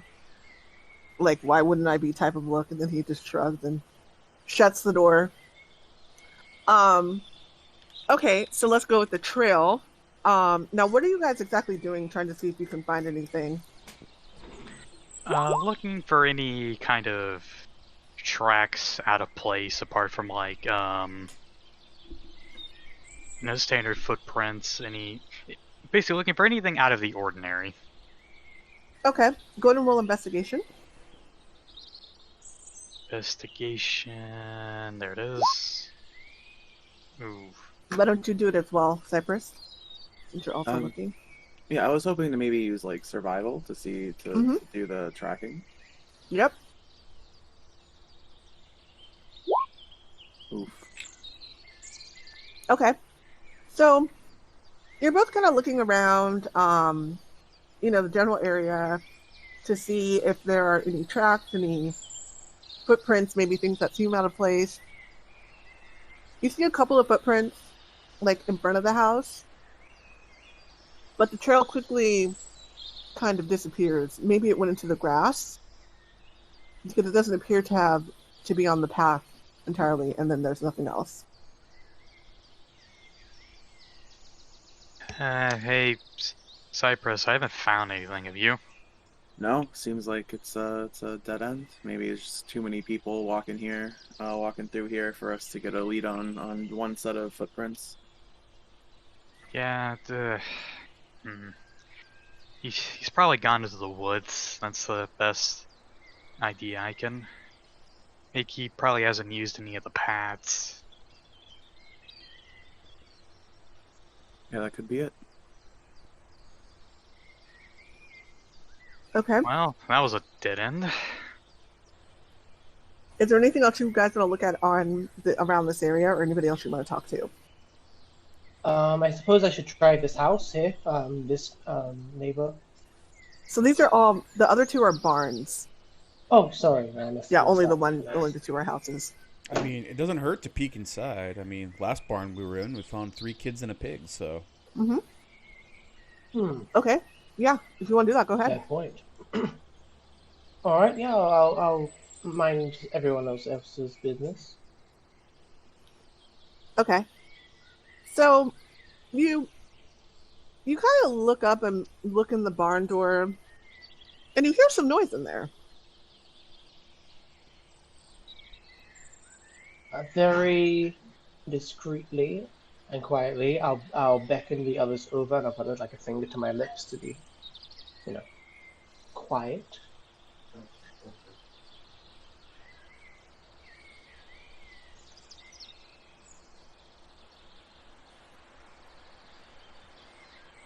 You guys see Irene waving at you. I'll go walk over to Irene. Okay. Anybody else? I'm gonna stay back. Okay. Okay. And yeah, you all just hear like some rustling in the barn. Not quite sure what to make of it though. I'm going to knock. Yeah, I'll just do. Okay. So you rap firmly on the door, and all of a sudden the rustling stops. And you hear whispering, furious whispering, but you can't make out what it's saying. We'd very much like to come inside. Is there any reason why we shouldn't? And you hear a voice that says, who are you? We're colleagues of Dr. Wei. You're familiar with him, right? Of course. Well, what do you All want? right. Just to have a bit of a chat. And you hear the whispering again. And then the voice says, this isn't Miss Karen, is it? Nope. I don't even know who Miss Karen is. And they say, okay, come in. I'll head in. And as you come in, you see a teenage-looking aged dwarf and a girl with him. Her hair is a little bit out of place. And I knew it. they're both young, and they say, "Oh, it's not. It's." He say, "Oh, thank goodness, it's not Karen." And then he looks at her, and they're like, we haven't seen him. We were just in here playing chess. Yeah. No yeah, chessboard, play- like nothing. Playing nothing. chess. Yeah, No signs of a chessboard. Why? I didn't know playing chess gets so sweaty. I'm And they just kind of. I'll give Phineas a hush look. And they both said, the girl says, okay, well, I'll see you later. And she goes racing out of the barn. Like, well, at least she tries to run. Do you guys let her run by? Yeah. I step out of the way. She just goes running out the barn, kind of fixing her hair up a bit, and just takes off. And the boy looks at you, he's like, Dan! And he says, what do you want? We're having a meeting with Dr. Wei, but he's not home, which is very unusual for him. Have you seen him in the last few hours? And he says, yes, I did, actually. But what of it? Well, I mean, you know Wei. He's punctual, polite. This is very unusual for him, and we have some important work matters to discuss. I'm sorry about disturbing you. I'm very glad we didn't barge in, but it would be a big help if you could tell us what you saw. And he kind of thinks, and he says, you know, I did see something kind of weird, actually. I was a little bit distracted, but, and he kind of does a ha laugh. He looks at Toren, you know, he's a dwarf, kind of looking at Toren to kind of get your camaraderie, kind of like a knowing look, like fellow dwarf type of look. And then he looks at everyone and he says, but it was a little weird. And he said, so as me and Caroline were you know, headed to the barn, I saw him and he was walking away from his house, and I said hello, and he didn't answer me, actually. He just kept looking straight ahead. He seemed like he was going somewhere. It was really weird because he just ignored me. But that's probably nothing. I haven't seen him since then. He's probably busy. But he ignored me. Go ahead. I was like, what direction did you see him go off? And go off to? He looks to be racking his brain. See if he remembers. He thinks for a second and he says, I think he went... He says, oh, sorry, I can't remember. I was a little bit involved, if you know what I mean. Yeah, but he didn't answer. And Caroline said hello too, and he didn't answer her either. So what is mind control? He says, mind control? There's nothing with mind control. What are you talking about? Ignore his drunken ramblings. I'm not drunk. Yes, Exactly you are. what a drunk would You say. are very Anyway. drunk. I'm not drunk. If anyone's drunk, it's Toren here.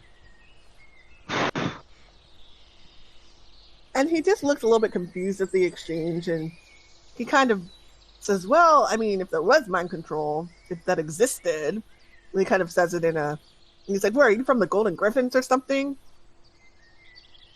No, what? I think Stay away from that group. That group seems kind of bad. He says, "Tell me about it. They're crazy." Yeah. And then, but he says, "But they become a lot more popular ever since this whatever is happening happened." But yeah, I don't know. I mean, I'm sorry, I don't remember. If I think of anything though, where can I find you in town and let you know?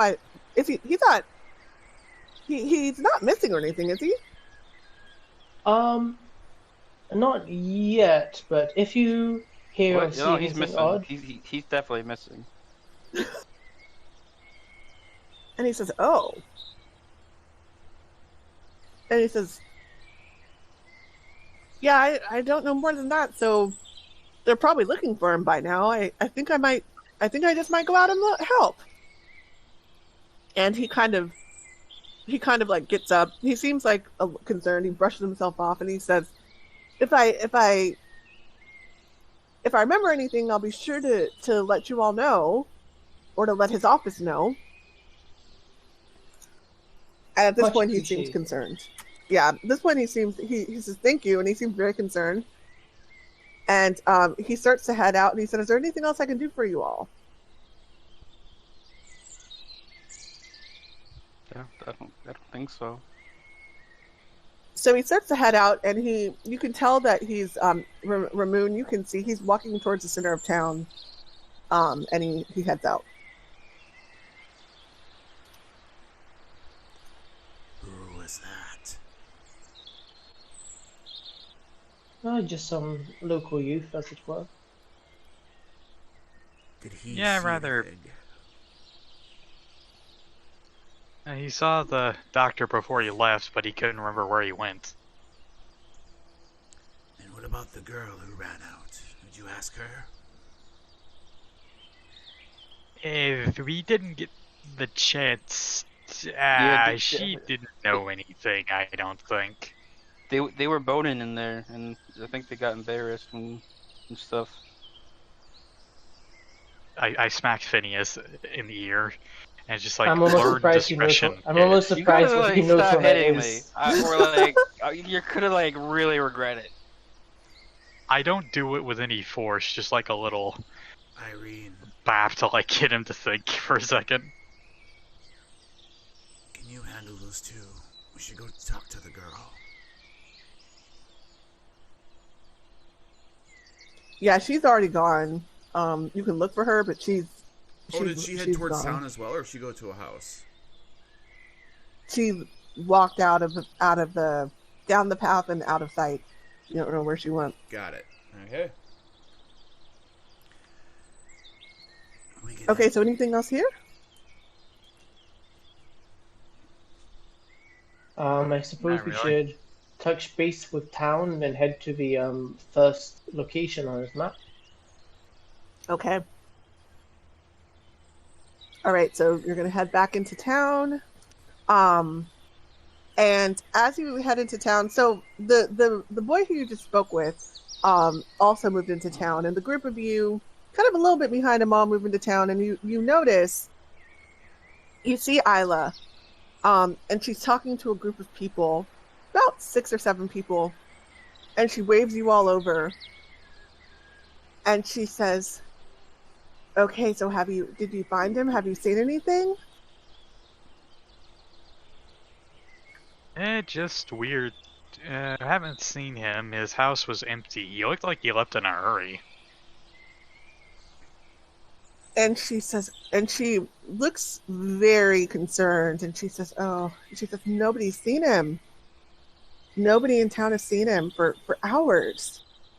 And she said, "It's just not like him. He never ever goes into the woods like that by himself." And she kind of thinks to her, and she says, I mean, I think he went into the woods. I don't know where he went." She says, "Well, we've started forming search parties. So we have a group out already looking for him, and I was putting together another group here," and she like kind of points to the people to look for him. And the boy who you were talking to, she beckons him over, and she kind of organizes him to be part of that group. And then she says, can you all help? Can you all help form a search group for him? Then we'll have 3 groups out there. I think we might be able to cover a lot of ground that way. Of course. Be happy to help. And she says, "Oh, thank you so much." And she kind of beckons you all over, and she says, "Okay, this is important."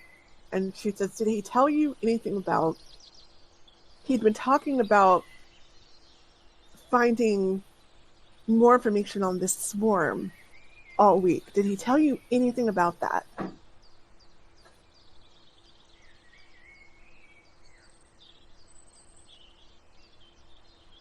I don't In recall. terms, The swarm eating like bees?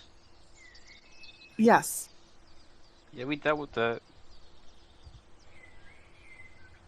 And she says, he was looking for some type of source for it. He had mentioned that. Did he tell you all anything about where this was, what it could be? She said, he didn't tell me much, so I don't know anything. Ramune, any mention of sources or a location like that on the journal? No. There was no mention of it being listed. Her face looks a bit crestfallen, but she recovers. Not at you guys, but in general. She was hoping that you had some information. I would ascertain that he seemed worried, nervous, based on why it was not mentioned. And she says, nervous. And she says, oh, he should have... I told him not to be looking into these things by himself. And she just seems so concerned. And she looks up at you and she says, well, why don't we talk about the area that you'll cover in coordination with our other groups? Yes. And again, she motions you in, and she says, and she pulls out a map, like a actual real map. It's a larger map, not super big, but it's maybe like a local map maker made it, of like the kind of the natural areas. I'm gonna take that back. Let me rephrase that. Somebody drew this recently, so possibly for the purposes of the search. She points up to the top upper northeast of the map, and she kind of circles it with her finger, a large area, and she says, are you familiar with this area? And I think that there's a chance that he could have gone here. She points out several points on the map, a cluster of trees, a rocky area, a lake. And she looks back at you and says, if you could cover those areas. Yes, of course. Which one is the closest to us? She points to the lake. Then she points to the rocky area, then to the trees. And she says, make a loop like this, and then come back around, and she kind of gives you an idea. And she asks you if you have a compass. Yes, we do. We should be able to keep track of things. She says, okay. And she says, and she kind of gives you a bit of a rundown that they're going to be searching for probably a few hours, but everybody's going to try to get back before dark because it is more dangerous. So it's probably around, let's see, it's afternoon now. So it's probably getting close to dark. So she's just going to caution that you don't stay out too late rather than saying getting back for dark, because it's probably around now at this point, like 4 or 5. So she cautions you not to stay out too late because of the nature and what's been happening. But she seems grateful, and she gives you guys the map. And then she says, oh, and she says, actually, and she takes it back, and she says, I have to use this. I'm sorry. And she says, "Okay, well, can you come back and report to us, please, when you can?" Can I do like a super duper rough sketch of the map? Um, Just like mhm. like like 2 minutes outlines and landmarks or what have you. Yeah, she gives you the map to do that. And you quickly make a rough sketch of the map, the major landmarks, the landmarks you pointed out, the trees, the lake, and the rocks. And yeah, a couple minutes and you give it back to her. Okay, lovely.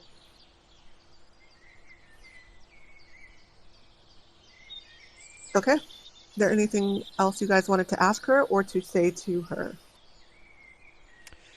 If an old lady comes by with information, let us know right away, please. And she says, "Old lady." Yes. And she says, "Oh, his neighbor." And she kind of recognition. This is this is a very small town, so she knows who you're talking about. She says, "Okay." Yes. And she kind of shakes her head and she says, "If we find him or if we find any sign, we will go to the area where you are to bring you back in so that you would be out into this wild land." Kind of takes her hand up and points as soon as possible. So as soon as we find something, we'll find you. Hopefully we'll find something soon. And we're to be back before it gets dark, right? She's cautioning you. So I changed that slightly. She doesn't say be back before it gets dark. She's cautioning you not to stay out too late because it almost is dark. It's like 4 or 5 o'clock ish. Yeah. So. Okay, so you guys ready to head out? Yep. Yeah. Okay. Okay. So looking at the map that you were given by Isla, you start to head towards the first landmark, which is you want to go to the first one, which was the lake, or do you want to go to somewhere else? I feel like the forest is our best bet, but we should probably check everything on the way so we don't miss out on any clues. Okay. I mean, I'm down for the lake. Yeah, I'm a big lake guy. Love the lake. Okay. So go ahead and roll. I'm gonna allow there to be 3 rolls on this. Go ahead and roll survival to see if there's any tracks that you pick up, anything that you pick up on the way.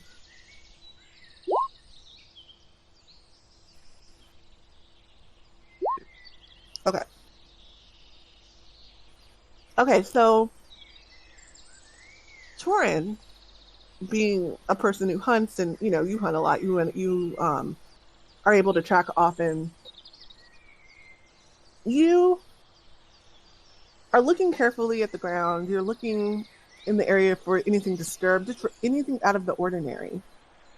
And you look down and you notice that there aren't really any wagon tracks or any footprints.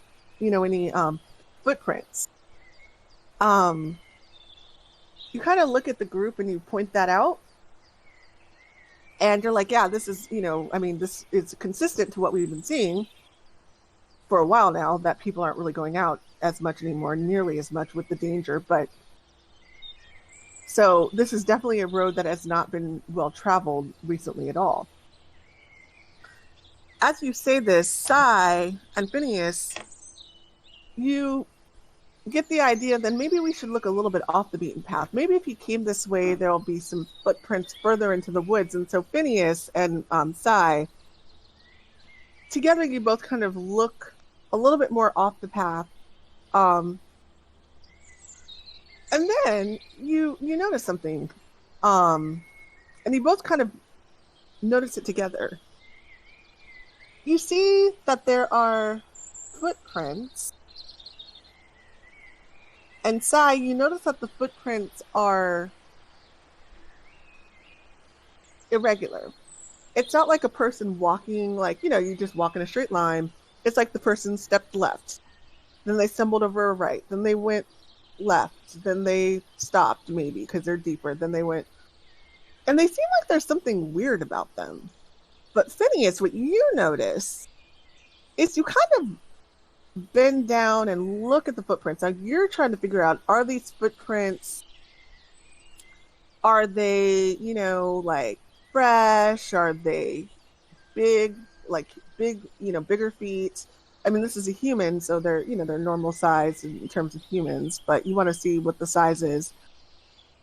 You notice, looking very carefully, that these footprints belong to nice shoes. You know what nice shoes look like, and you know the tread at the bottom, and you're like, these are definitely like heavy duty but high quality boots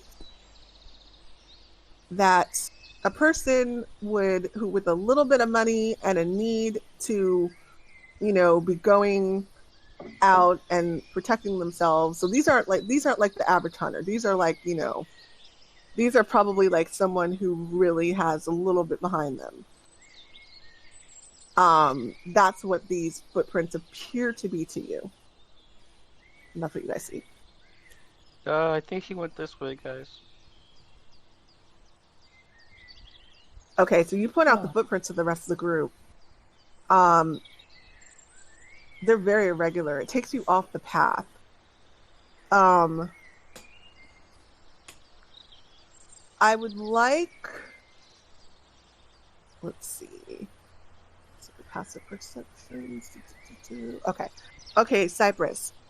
So I'm assuming you guys follow this, right? Let me ask, right? Assume that you're following it. You're going to follow what Phineas just said? Ramune would. Yeah. Sure. Okay. So, Cypress, you notice that the air and the sounds, like of the birds and the little woodland creatures and all of that, seem to be lessening. It's a little odd. It seems to be getting more quiet the further you follow these footprints. They're taking you far off the path, and you're going deeper into the woods, and they should be getting louder maybe. There's more animals, but you hear less. It's quite unsettling, actually. I'll note that to everybody. Alright, let's keep our wits about us and stay on guard. Okay, so continue following, right? Yeah. What you see? Okay, great. Okay. So following the footsteps, sticking to the scent, or to the not scent, but to the trail. They don't seem to be going towards the lake. They seem to be going towards, as you think about the map that Irene has drawn, and you think about, I actually want Ramune to please roll a history check. All right. Okay. You think back to the original sketch that was in his book. And you think that you're not quite sure that it's leading you to the rocks. Not sure. But it seems maybe like it might be consistent with the map that Isla had shown you all. I pull out my journal and I look at the copy of the map that I made. Irene, do you have that rough sketch of the map that you got?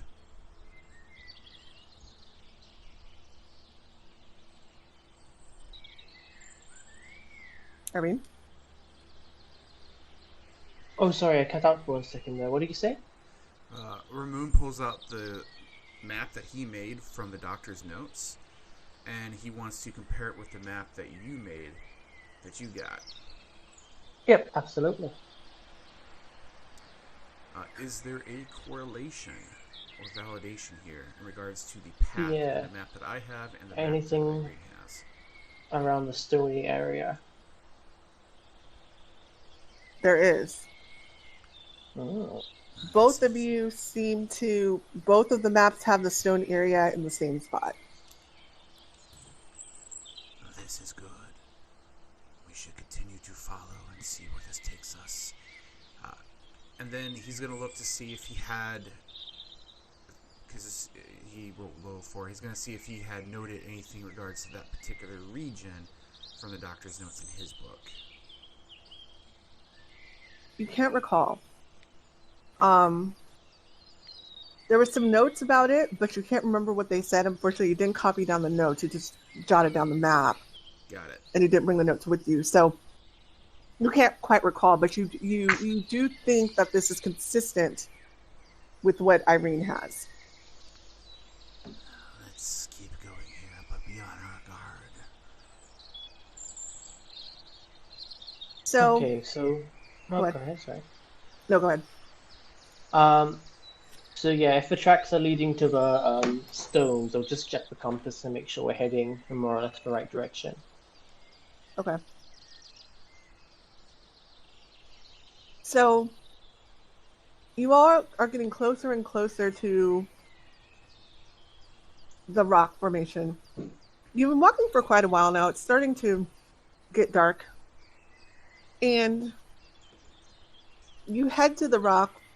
You head to what appears to be the rock formation. And you notice that it appears to be a rather kind of large rock face. It's a cluster of rock faces. And the footprints seem to continue leading down the side of the rock face. As you walk further and further, you see a sign. It's a little wooden sign. It's in, not disrepair, but very kind of a rickety, type of thing.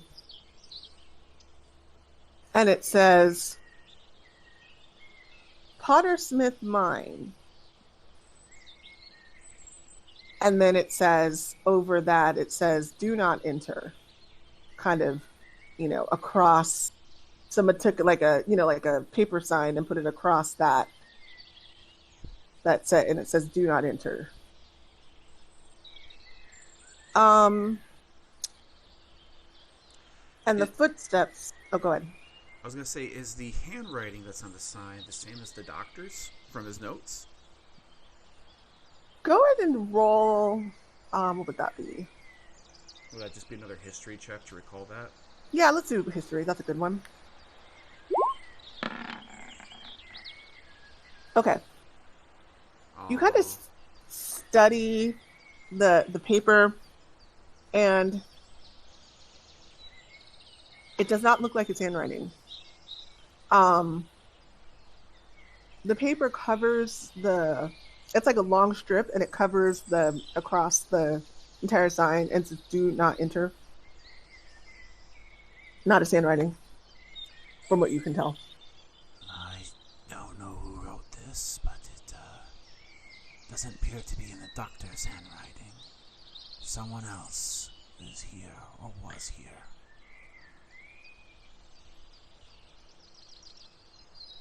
Okay, so, do you all want to continue going forward, or do you want to talk a little bit about that? Oh goodness, how long have I been muted? Oh, I'm not sure. I would know. I spoke about the maps, right? Yeah, you asked you asked Okay, phew. Tara about the map and stuff, so it hasn't been that long. Okay. Oh yeah, no, I realize now. Yeah.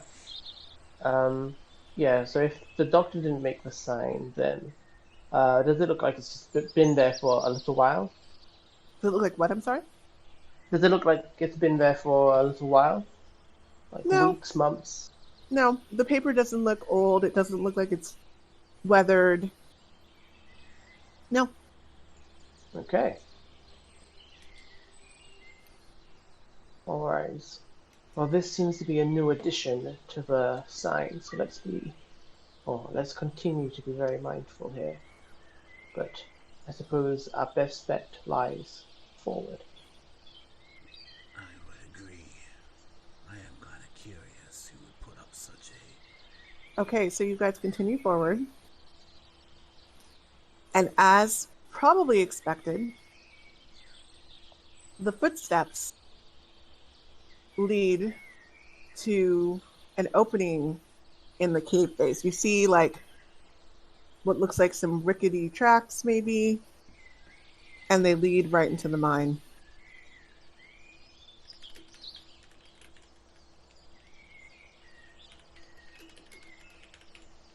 Alright, shall we? We shall. Right. You guys head into the mine, and you walk through it. It doesn't take long, and it's pretty dark. There are no lights in the mine, and those of you who don't have dark vision cannot really see anything.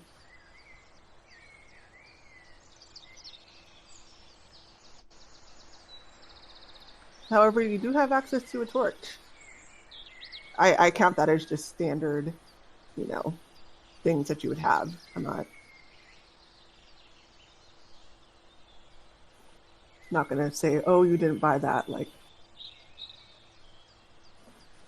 We should tread quietly as we proceed.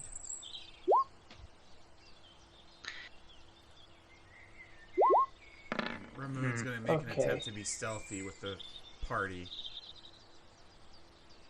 okay. So Ramune's going to be stealthy. Irene is Oh, also going to well. be stealthy. Sure, I'll give Stealthy a shot. Nope. I'm Sigh. not even. You're kind of a little bit more nervous to be going into this dark cave. You've been to a place like this before, but it's been a while. You're kind of clunking along, and I saw the torch move to the left. It's a person moving with that torch. Torch has got to be she's- held. Who's holding it? Yeah, I mean, somebody has to I'll be. hold it. Okay. Irene can do it. That's fine. No, I was gonna say, if Phineas is who actually needs the torch? If this is Phineas, but then Phineas is being. Okay, who here doesn't have dark vision? Phineas. Yeah, I don't. Oh, you don't know either. Okay, well, yeah, go ahead. That's probably why your stealth was so bad, because you're. Yeah. Okay, well, we have two ways to go. We have right and down.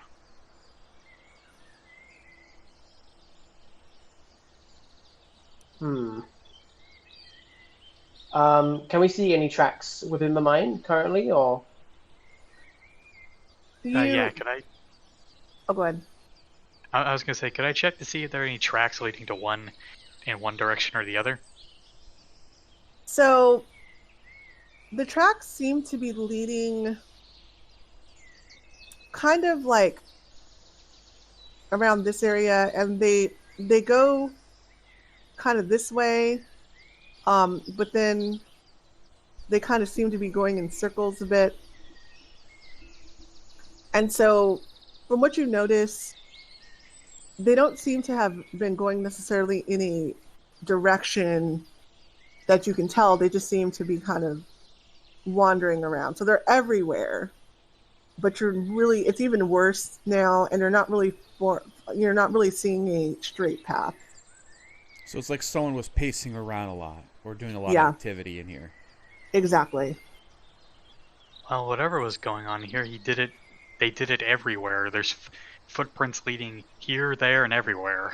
So there's not really a good starting point. Well, maybe we should head down and see where we can go from there. Sure. Alright. Let's stay close together. We don't know what we might find. Okay, Toren, stop. Toren, roll stealth, please. Actually, yeah, roll stealth, please. Wow, even at disadvantage, I rolled good with that one. Okay. Keep going. Phineas, are you moving? He said he'd be right back. I think. Yeah. Got it. I'll move him. He'll just follow you guys. I'm sure that's what he would do. I am purposely trying to stay out of the light and into the darkness. Yeah. I'm staying ahead of everyone just to kind of scout ahead. Okay. Yeah, I'll stay with our blindies. And then, just in case, just as a reminder, I do have blind sight for 10-foot radius around me as well. Okay. So I get to see the invisible! Yeah, I'm trying to stay at like 10 or 15 feet ahead of everybody. Just to kind of scout ahead. So Okay. do I see anything as I enter this room? So Before anyone else shows up? So as you enter the room, you see what appears to be some barrels that are just kind of, thrown around.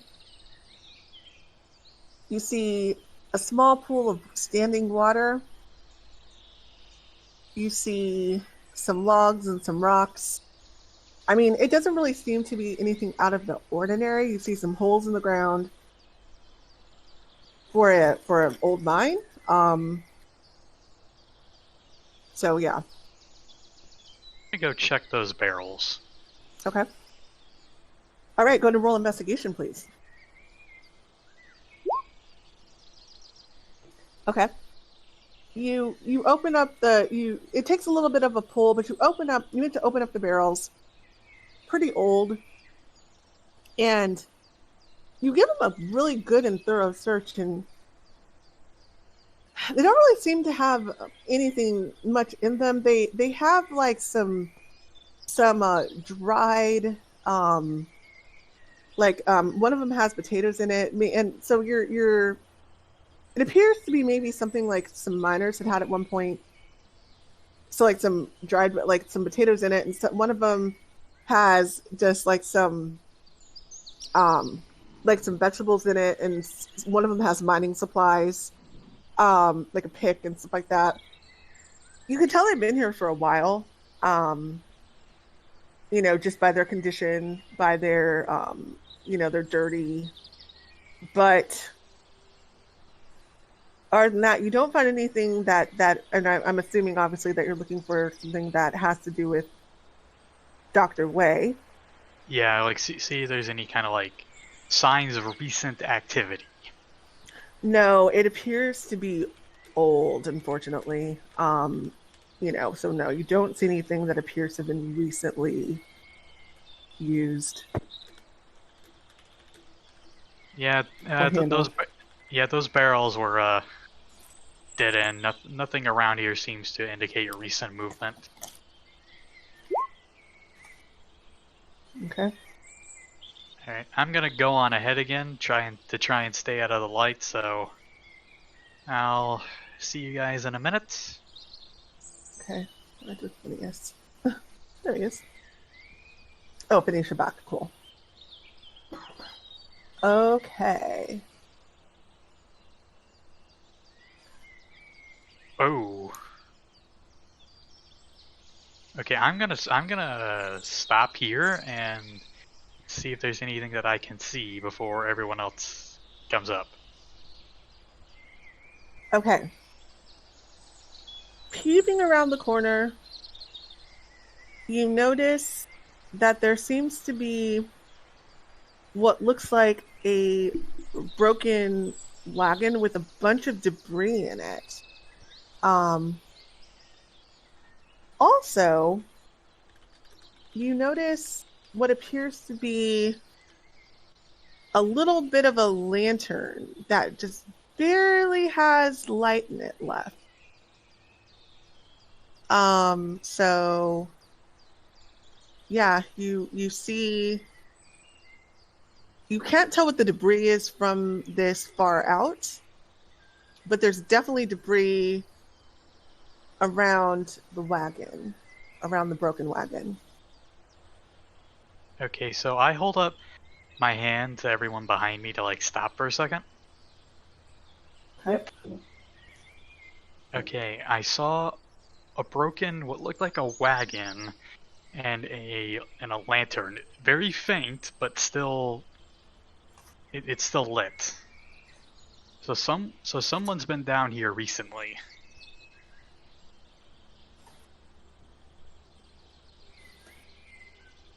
So, what I'm suggesting is that one of us goes to check the wagon, and the rest of us stay here. Like, not go check the wagon, but just make sure there's no one around the wagon. Like, stay in the darkness and just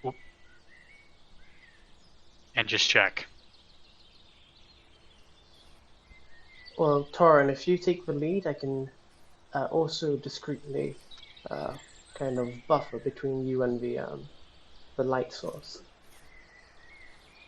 So I guess me and Irene tell everyone to stay around the corner, and we'll go check the lantern. Okay. Go ahead and roll stealth as you head into this room. Yeah, great. Okay. I'm good at that. Whoa. Okay.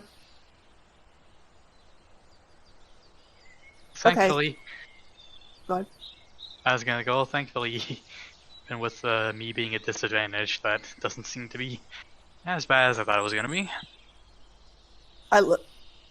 That's too perfect. We lost our way. That I just walked right into that with this name. I walked right into that one. Okay. Okay. So Irene, you seem to have walked back out again. Toren, and both Toren and Irene, what exactly, describe to me what you're doing while you're looking around. I suppose most importantly, I'm keeping an eye out for motion, any changes in the infrared vision. Okay. Just looking at if there's anything of note on the cart as well. Okay. When I circle around to it. Oh, Toren's in discussion. Oh no. I hope. Hopefully it stays. Uh-oh. Do we lose Toren? Oh no. We lost Toren. Oh, he's dead. At an important time. Someone came Yeah. took him, threw him over their shoulder, and vamoose. Rocks fell and he died. At the worst time. Okay, well, okay, so you were looking for movement. Back? Hey guys, can you hear me? Yeah. Yes. Okay, that was weird. Alright, well, anyway, what were you asking? Sorry, I was kind of more focusing on my internet, and you guys all became robots.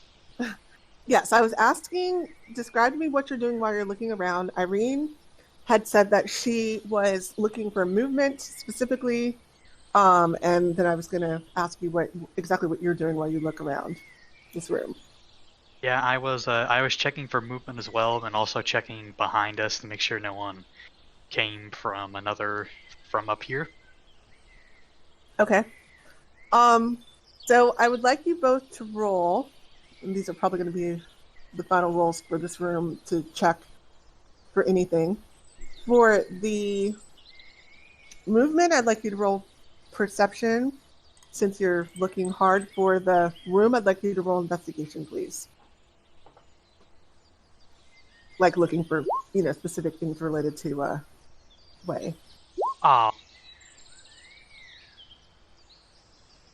That's just insulting. Okay, and okay. So Irene is kind of looking out to see what's going on, and you don't notice anything, any movement or anything like that. Toren, you look over by the wagon, you look over by the wheels, and you see like a pile of stuff, but you don't really notice anything specific. I will allow, since that was a low roll, I will let one more person look in this room.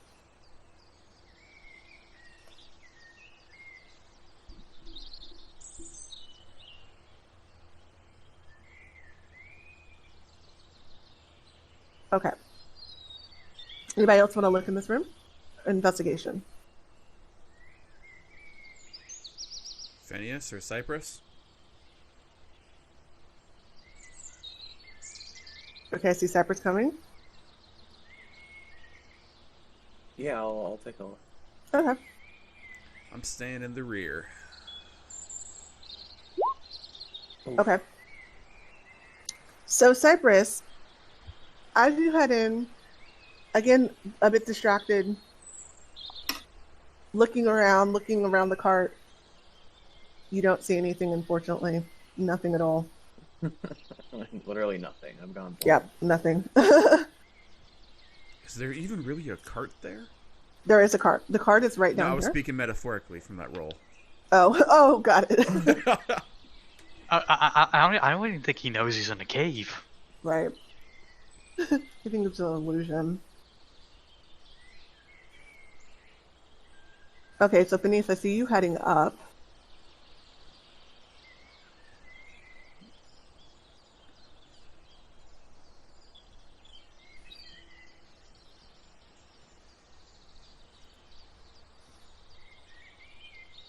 So you see a couple of boxes, kind of, just haphazardly on the ground. Debris around them. Okay. He kind of just cuts off here. Is that like supposed to happen? Yeah. Oh. It's like a wall. Go ahead and roll investigation, since you've come into this room. Okay. Why don't you roll to, what's that in there? Cypress. See if we find anything in here. Okay. Okay, so what is in this room? Let me look at my notes here. There we go. Okay. Okay. So, as you all kind of look around, Phineas, you kind of rifle through the boxes and you don't see much. You're looking inside of the boxes. You open one. It's just a crate of, again, some old rusty miner's tools. But Phineas, you kind of have a different idea. You, instead of looking in the boxes, you decide to look underneath some of the rocks. Now, these rocks they're not heavy. They're just rocks you could easily brush aside. And you see something really interesting, actually. As you kind of reach down, you feel some cloth, and you pull on it, and it's a jacket. It's a jacket that looks really similar to what you saw Dr. Wei wearing earlier. It's a fall type of light jacket. But something is still nagging at you. You're like, this is weird. Why would this whole jacket literally be here? You kind of dig a little bit further in and you reach down and you feel another piece of cloth. And again, you pull it and you look at it. And the cloth, it looks like a patch of some sort. You turn it over and this is what, I'll show you what it looks like. This is what the cloth looks like. I should have a second. There we go. Okay, so I'm going to show you guys. Oh, I did have that on the screen. Okay. All right, so this is what you see. It's like, looks like a little like half circle or maybe a C with a dot in the middle. And it's like a red, despite this picture, it's a red in color. It's like a bright red. And the C in the middle is black. You turn it over and you notice stitching like it had been stitched on something, but the stitches are kind of, it was like pulled off of something because the stitches are kind of half on there. You look a little further in, you continue to dig around the rocks, and you don't see anything else.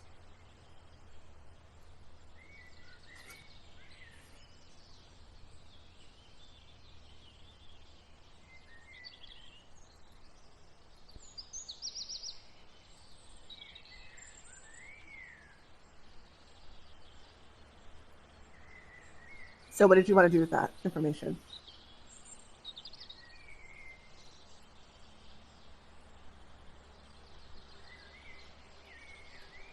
That was Cypress who found it, right? Yes. Oh, it was me that found it? Mhm. Oh, okay. you? Yeah, I'll show it to everybody. I'll say, does anybody recognize this, or what could it possibly be? Oh, go ahead. No, yeah, I was gonna see if I could place it, if it was like something we saw in town or anywhere. If you want to do a town check, go ahead and roll for history. See if you remember anything like that. The conservation authorities logos and no idea. It doesn't look familiar at all to you, Irene. No, I can't make heads or tails of this one. I guess I'll try to see if I've seen it before, too. Oh, maybe not. Thinking through all of the places that you've been and even outside of these cities, you still don't recognize it. Phineas, you're thinking to the town or the city where you're from, the large metropolis, all of the different factions and groups, but you don't remember seeing that. I made it red for you. Thank you.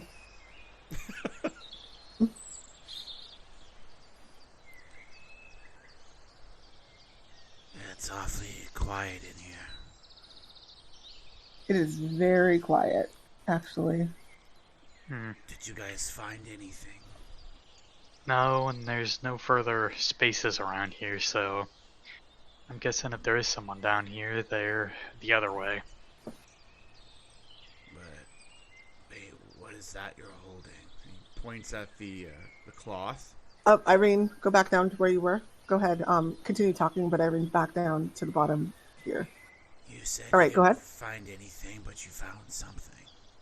Yeah, I'll show the thing I'll show the coat to Ramune and the symbol, and note how it was like the one that the Dr. Wei was wearing. So the doctor was here, at least. Or it's just a really popular coat, it's fall, fashion's at its peak. That's fair. But no, maybe it was him, yeah. Right as you say that, Irene is kind of in the very bottom of the cave of the room. And Irene, before you can react, you hear it in the background, but you hear a buzzing sound. Kind of a buzz, and it's getting louder. Before you can move, before you can react, something drops down right on you. Not right on you, but in front of you. Free candy. And it's a wasp, but it looks like a humanoid. It has a crown and a scepter. and it makes a buzzing sound, and it points its scepter, and then it raises it, and another one comes behind her. Go ahead and roll for initiative. We probably won't finish this fight, but we can start it. Just have a little bit of time left. Oh, you know what? You That guys sounds stop. like- Stop rolling. Nobody else roll. I did not clear the last one. I'll take your rolls, but give me a second. I was We'll gonna do say I this just one. got a nat 20. Yeah, we're gonna mean, do the same rolls, but I need to think clear it. updates the. Yeah, it auto updates. Oh, it updates? Oh, okay, hold on. All right. Let me get rid of... Sometimes Okay, so Roll20 doesn't auto update though. That's the thing. It does duplicates. Okay, so let's talk about... So let's see. So Toren, you got the 20. So let's remove the 12. Okay, and who else rolled? Ramune got the... Let's remove the 17. Okay. Those are the only two that rolled, right? I rolled. Oh, Phineas rolled. Okay. You Yeah, got I a rolled as well. 20. And so I don't think it put that in there. So let's... Oh, wait, yes, it did. There it is. 22. Okay, let's take that out. Irene. And y'all rolled well. Irene. Oh my gosh. Okay. I think I got them all in there. Everybody that rolled, right? Okay, let's do this roll. And okay. And then we have Sai. Okay, perfect. All right.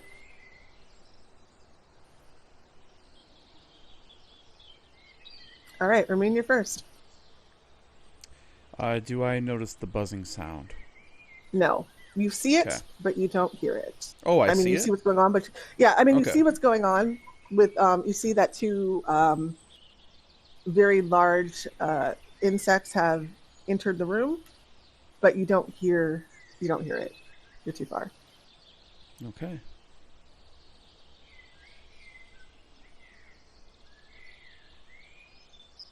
I'm going to move down past Toren.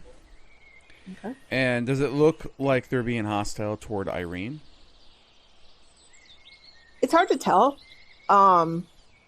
It looks at the moment that the more humanoid looking one is kind of like holding up the scepter that she has above her head, and the other one is kind of buzzing around her. It's hovering, but they're not. They don't appear to have had time to attack or anything like that yet. But they're hovering. They're definitely looking like they're kind of trying to corner her, though, because they're blocking her path. Oh, God. Can I do a Hail Mary shot? I know the DC will probably be higher. To knock the scepter out of the Queen Bee's hand. Yes. Oh, boy. Dice gods be with me. Okay. 19? Okay. Let's have her. Okay. So you knock. Wait, this is a crossbow, right? Or is it a longbow? This is a longbow to try to Longbow, shoot the scepter out. Gotcha. Okay. You knock the arrow. You concentrate. You zoom in your eyes right on the scepter. You release. Arrow goes sailing through the air. And with pinpoint perfect accuracy, hits the scepter, and it jerks back, but she doesn't quite drop it, but it knocks her off balance, and she kind of looks up, and she looks at you. And she has a face. You see anger.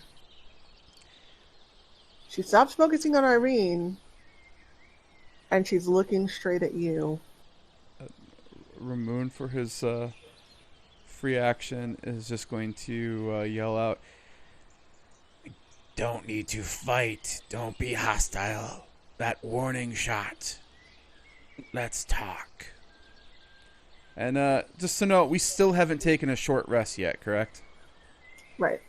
Oh, fuck me. I'm done. Okay. She doesn't seem to respond to what you've said. She just is looking angry. And she's looking over at you, but still kind of just glaring at you. Anything else? Nope. That was it. I was trying to knock the scepter out of her hand. Okay. Phineas. Actually, Phineas or Cypress, one of you... I guess you guys have the same decks as well. Okay, we'll just go with Phineas. Yeah, that's fine.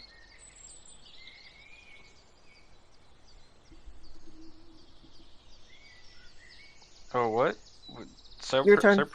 Cypress and I have Same different decks. turns. So Oh. I see you both at 22.14. Is that what you see? No, I'm No. I'm at 18. I'm matching with Irene. Sometimes these actually mess up. I don't know why it does this, but this has happened to me a few times when I see something different than the group does. I'm going to go ahead and manually change that to an 18. Okay, now... Oh, it's because there's two. Oh, it was because there's two. Okay, let me delete the second one. Okay. All right, go ahead, Phineas. Okay. Don't like these torches.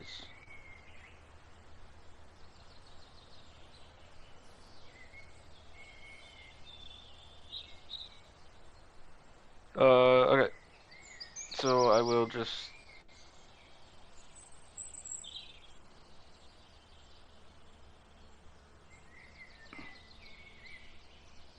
Out of there. Oh, these are big ass fucking bees. I'll hexblade curse the big old bee. Okay. Be this hexbladed. Or hex. Hex, not hexbladed. Hex. Hexblade curse. Oh, hexblade curse, not got it. It's a different thing. Okay. All right. And then I'll just Eldritch Blast it. Okay. Okay, so first, let's see, does that hit? I don't believe so.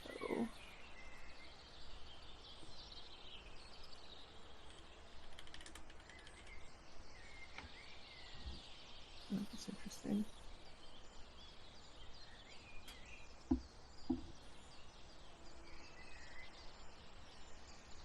Huh. Oh, there we go. Oh, I was so scared. I wasn't... Okay. I know why I wasn't finding my... Okay, I know what's happening. Couldn't find my, character sheet. There we go. Okay. Alright, okay, yeah, that misses. Anything else? Yeah. That's it. Okay. Okay, Toren, please.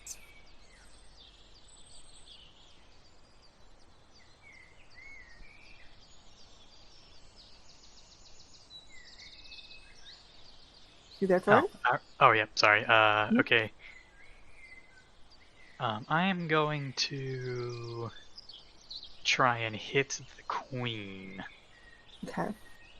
Or whatever that thing is. I'm gonna aim for her eye. Okay. Okay. That definitely hits. 2 damage. Okay. And you just hear like a distressed buzzing sound. Probably gonna regret that, but I will then move back, and that'll be my turn because, yeah, me and Ramune are pretty hamstrung by not having action surge. Right. Okay, Cypress. Oh man, I'm pretty far away. I think for now I'm just going to probably move and then dash. Okay. You're gonna dash as close to him as you can get, or? Not as close as I can get, but more of just a better distance away. Okay. All right. Irene. Let's see.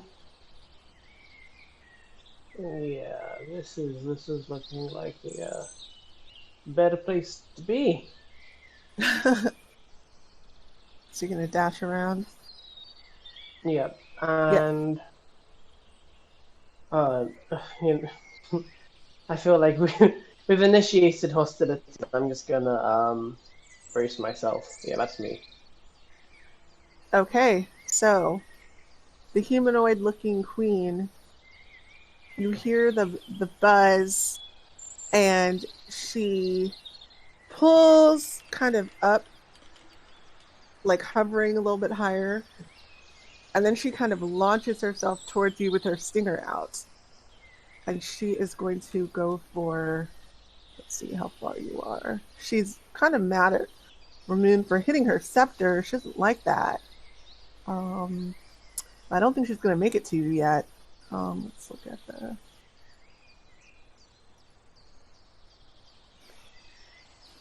How far are you?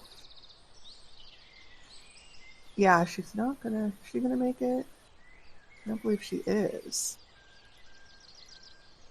Yep, nope, she doesn't make it. Okay, so she's gonna be making kind of like a bit of a, for lack of a better term, beeline to Ramune. Haha. She ends up right about here, and that's where she's going to stop. This guy is going to go for, let's see, he's going to also try to sting, and he's going to go for Irene, and he is going to pull out a stinger, and he is going to hit. Please make a con saving throw. Okay. So you are going to take 5 piercing and 2 poison. Okay.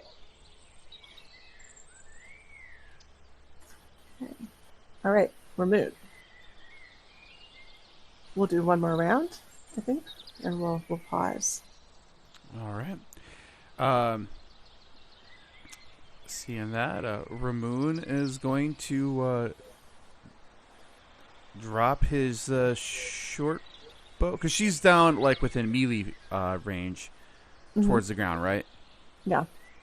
Okay, he's going to drop his short bow, pull out his short swords, and he's going to rush to her to try to sting her with them, so to speak.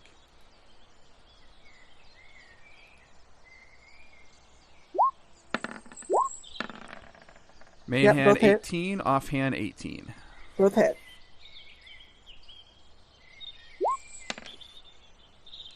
So 7 and 2, so 9 piercing damage.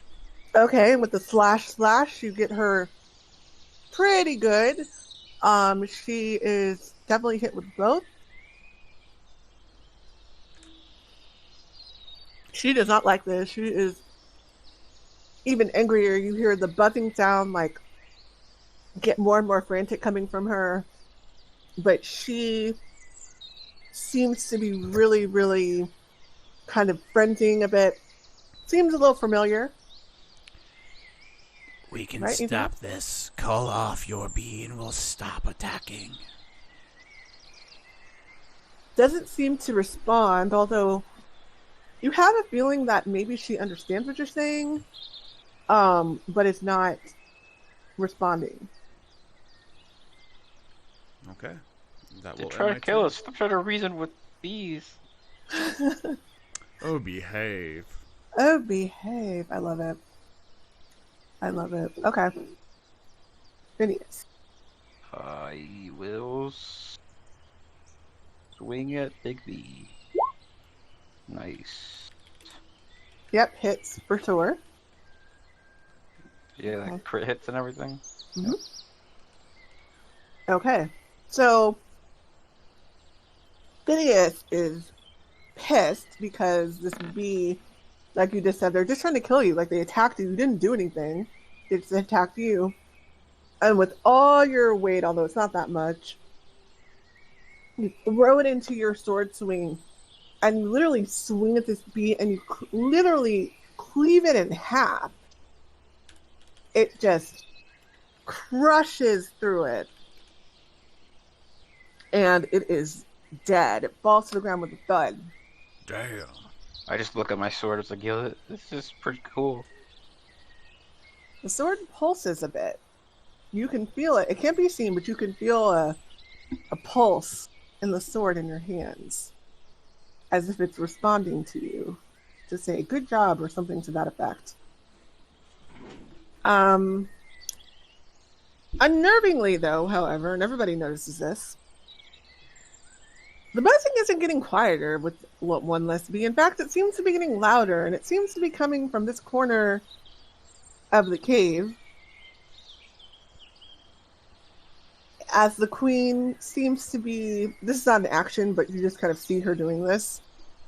Her staff is above her head, or her scepter is above her head.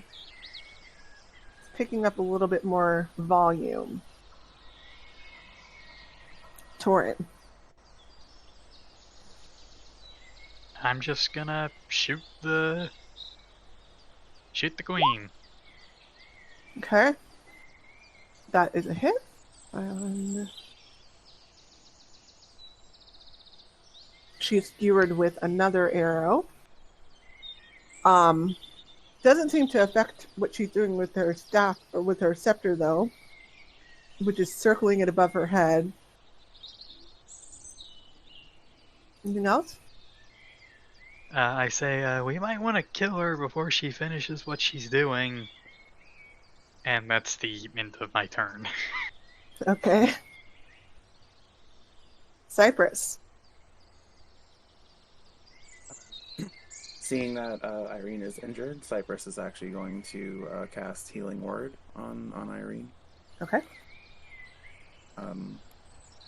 Well, he's going to try to want to do something for her, and as he reaches out, the magic is going to spring forth from his fingers as he max rolls. Nice. Oh.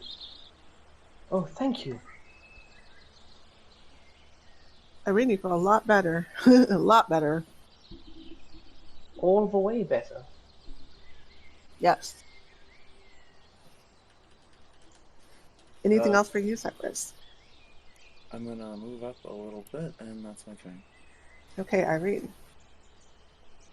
Feeling bolstered with magic. You know, for the first time in this campaign, dice be with me because I am going to try and smite this. Wow. Wow. Wow. You have to say it out loud, right? Wow. Goodness gracious me. Okay. I don't. Does she hit Ramune though? Is the bigger question. Yeah, you kind of take her warhammer out and she pulls it back, and she puts so much force in, getting this brand new power never used before, kind of feeling it, feeling the guidance, and you lean forward. You almost hit Ramune, who kind of dodges out the way slightly, but your warhammer goes flying. It lands over here behind the queen, and it is, let me grab a warhammer graphic. Dang, I put in warhammer and it doesn't like, okay, not good enough. Okay, this is what it is. Let's do war pick. Maybe that'll come up better. Okay, let's do sword. You guys don't believe what's coming up when I'm putting this in. It's like nothing. Okay, so do you see it? It's right here. Okay. Anything else? That's me. Okay. The queen who is incredibly looking even more angry, looks at Ramune, looks at the group, raises her scepter above her head, and the sound of bees is absolutely suddenly deafening. And she kind of throws her little bee head back, and she just goes, "Come to me." And she looks forward and circles in on Ramune and, like, smiles at you. Oh, now she talks. Now she talks. And she goes to hit at you.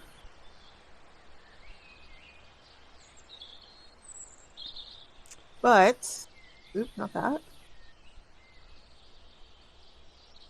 But, a little bit distracted with her call, whatever she was doing, and she does not hit. She misses. I came real close to being royal jelly. We're going to stop it there. Stop it there. So that's what we'll stop. We'll pick up tomorrow fight. She's just called, I guess, for reinforcements, possibly. Who knows? We'll find out next week. But yeah, we'll stop here. Next time on Dragon Ball Z. Exactly. Exactly. Yamcha dies to bees. I've actually never seen Dragon Ball Z before. My brother was really into it, but I've never seen it. I've seen a few episodes. I wasn't big into it. Yeah, it bugged the shit out of me that it literally took like 12 episodes to tell a story that you have for one episode. I get real tired with animes where it's like, over the span of 5 hours in these one season episode, a time pass of 3 seconds. Oh my god! Or just the episodes where it's like, oh, it's like the whole episode. Cool. Yeah, no, the worst episode of that when there was a whole battle that was going into 5 minutes and it took 10 episodes for it to go. Oh, that was Frieza and Goku, yeah. The first battle. Oh my god, that would drive me insane. Yeah, I would get so fucking tired. I just couldn't do it. But it's one of the most infamous animes when it comes to padding. Yeah. I've been watching Jujutsu Kaisen recently, and that shit is fire. Jono likes that. Yeah, there's Jujutsu Kaisen. I'll type it in the chat. It does not have that pacing problem. It has been, especially like the last 4 episodes, right? It's just balls to the wall. I fuck it. What's the big guy name? Aoi Todo. Yeah, but it's like Dragon Ball is the only anime I know of that re-released its series and cut out every single filler episode. I think it cut out like half of the episodes from the original Dragon Ball Z. That's hilarious. I love it. Yeah, I knew it had filler, but I didn't know it was that bad. I hate how Dragon Ball Z was like, Gohan, you're gonna be more powerful than Goku by a millionfold, and then Goku's still the fucking main character. Like, come on, guys, come on. Well, and the way they did it was so stupid too. It's just like, oh yes, let's have Gohan get the piss beaten out of him by Cell, and let's have Goku give Cell a healing stem. Yeah. Maybe I should I don't know. Like a lot of times it's funny because people will say like, oh, this seems like whatever show. And I'm like, I've never seen that before. So I guess I kind of meet the main tropes of lots of things I haven't seen. So this is like Futurama, with all the B episode. Yeah, I love Futurama. That was such an awesome show. Futurama's good though. So. All right, well, and the continuity, holy shit! Like, if you go back and watch the very first episode, you see Nibbler's shadow under the desk way before they actually introduced the episode where Fry goes back in time. And all the owls everywhere. Oh, great. Alright, well, it was good playing with you guys, but I gotta go get some homework done, so... Thank you for the session. All right, you're welcome. Thank you much. Adios, guys. Peace. Yeah, have a nice day. Oh, that was fun. Yeah. All right, I'm gonna play some Minecraft. Later, y'all. Have fun. Enjoy.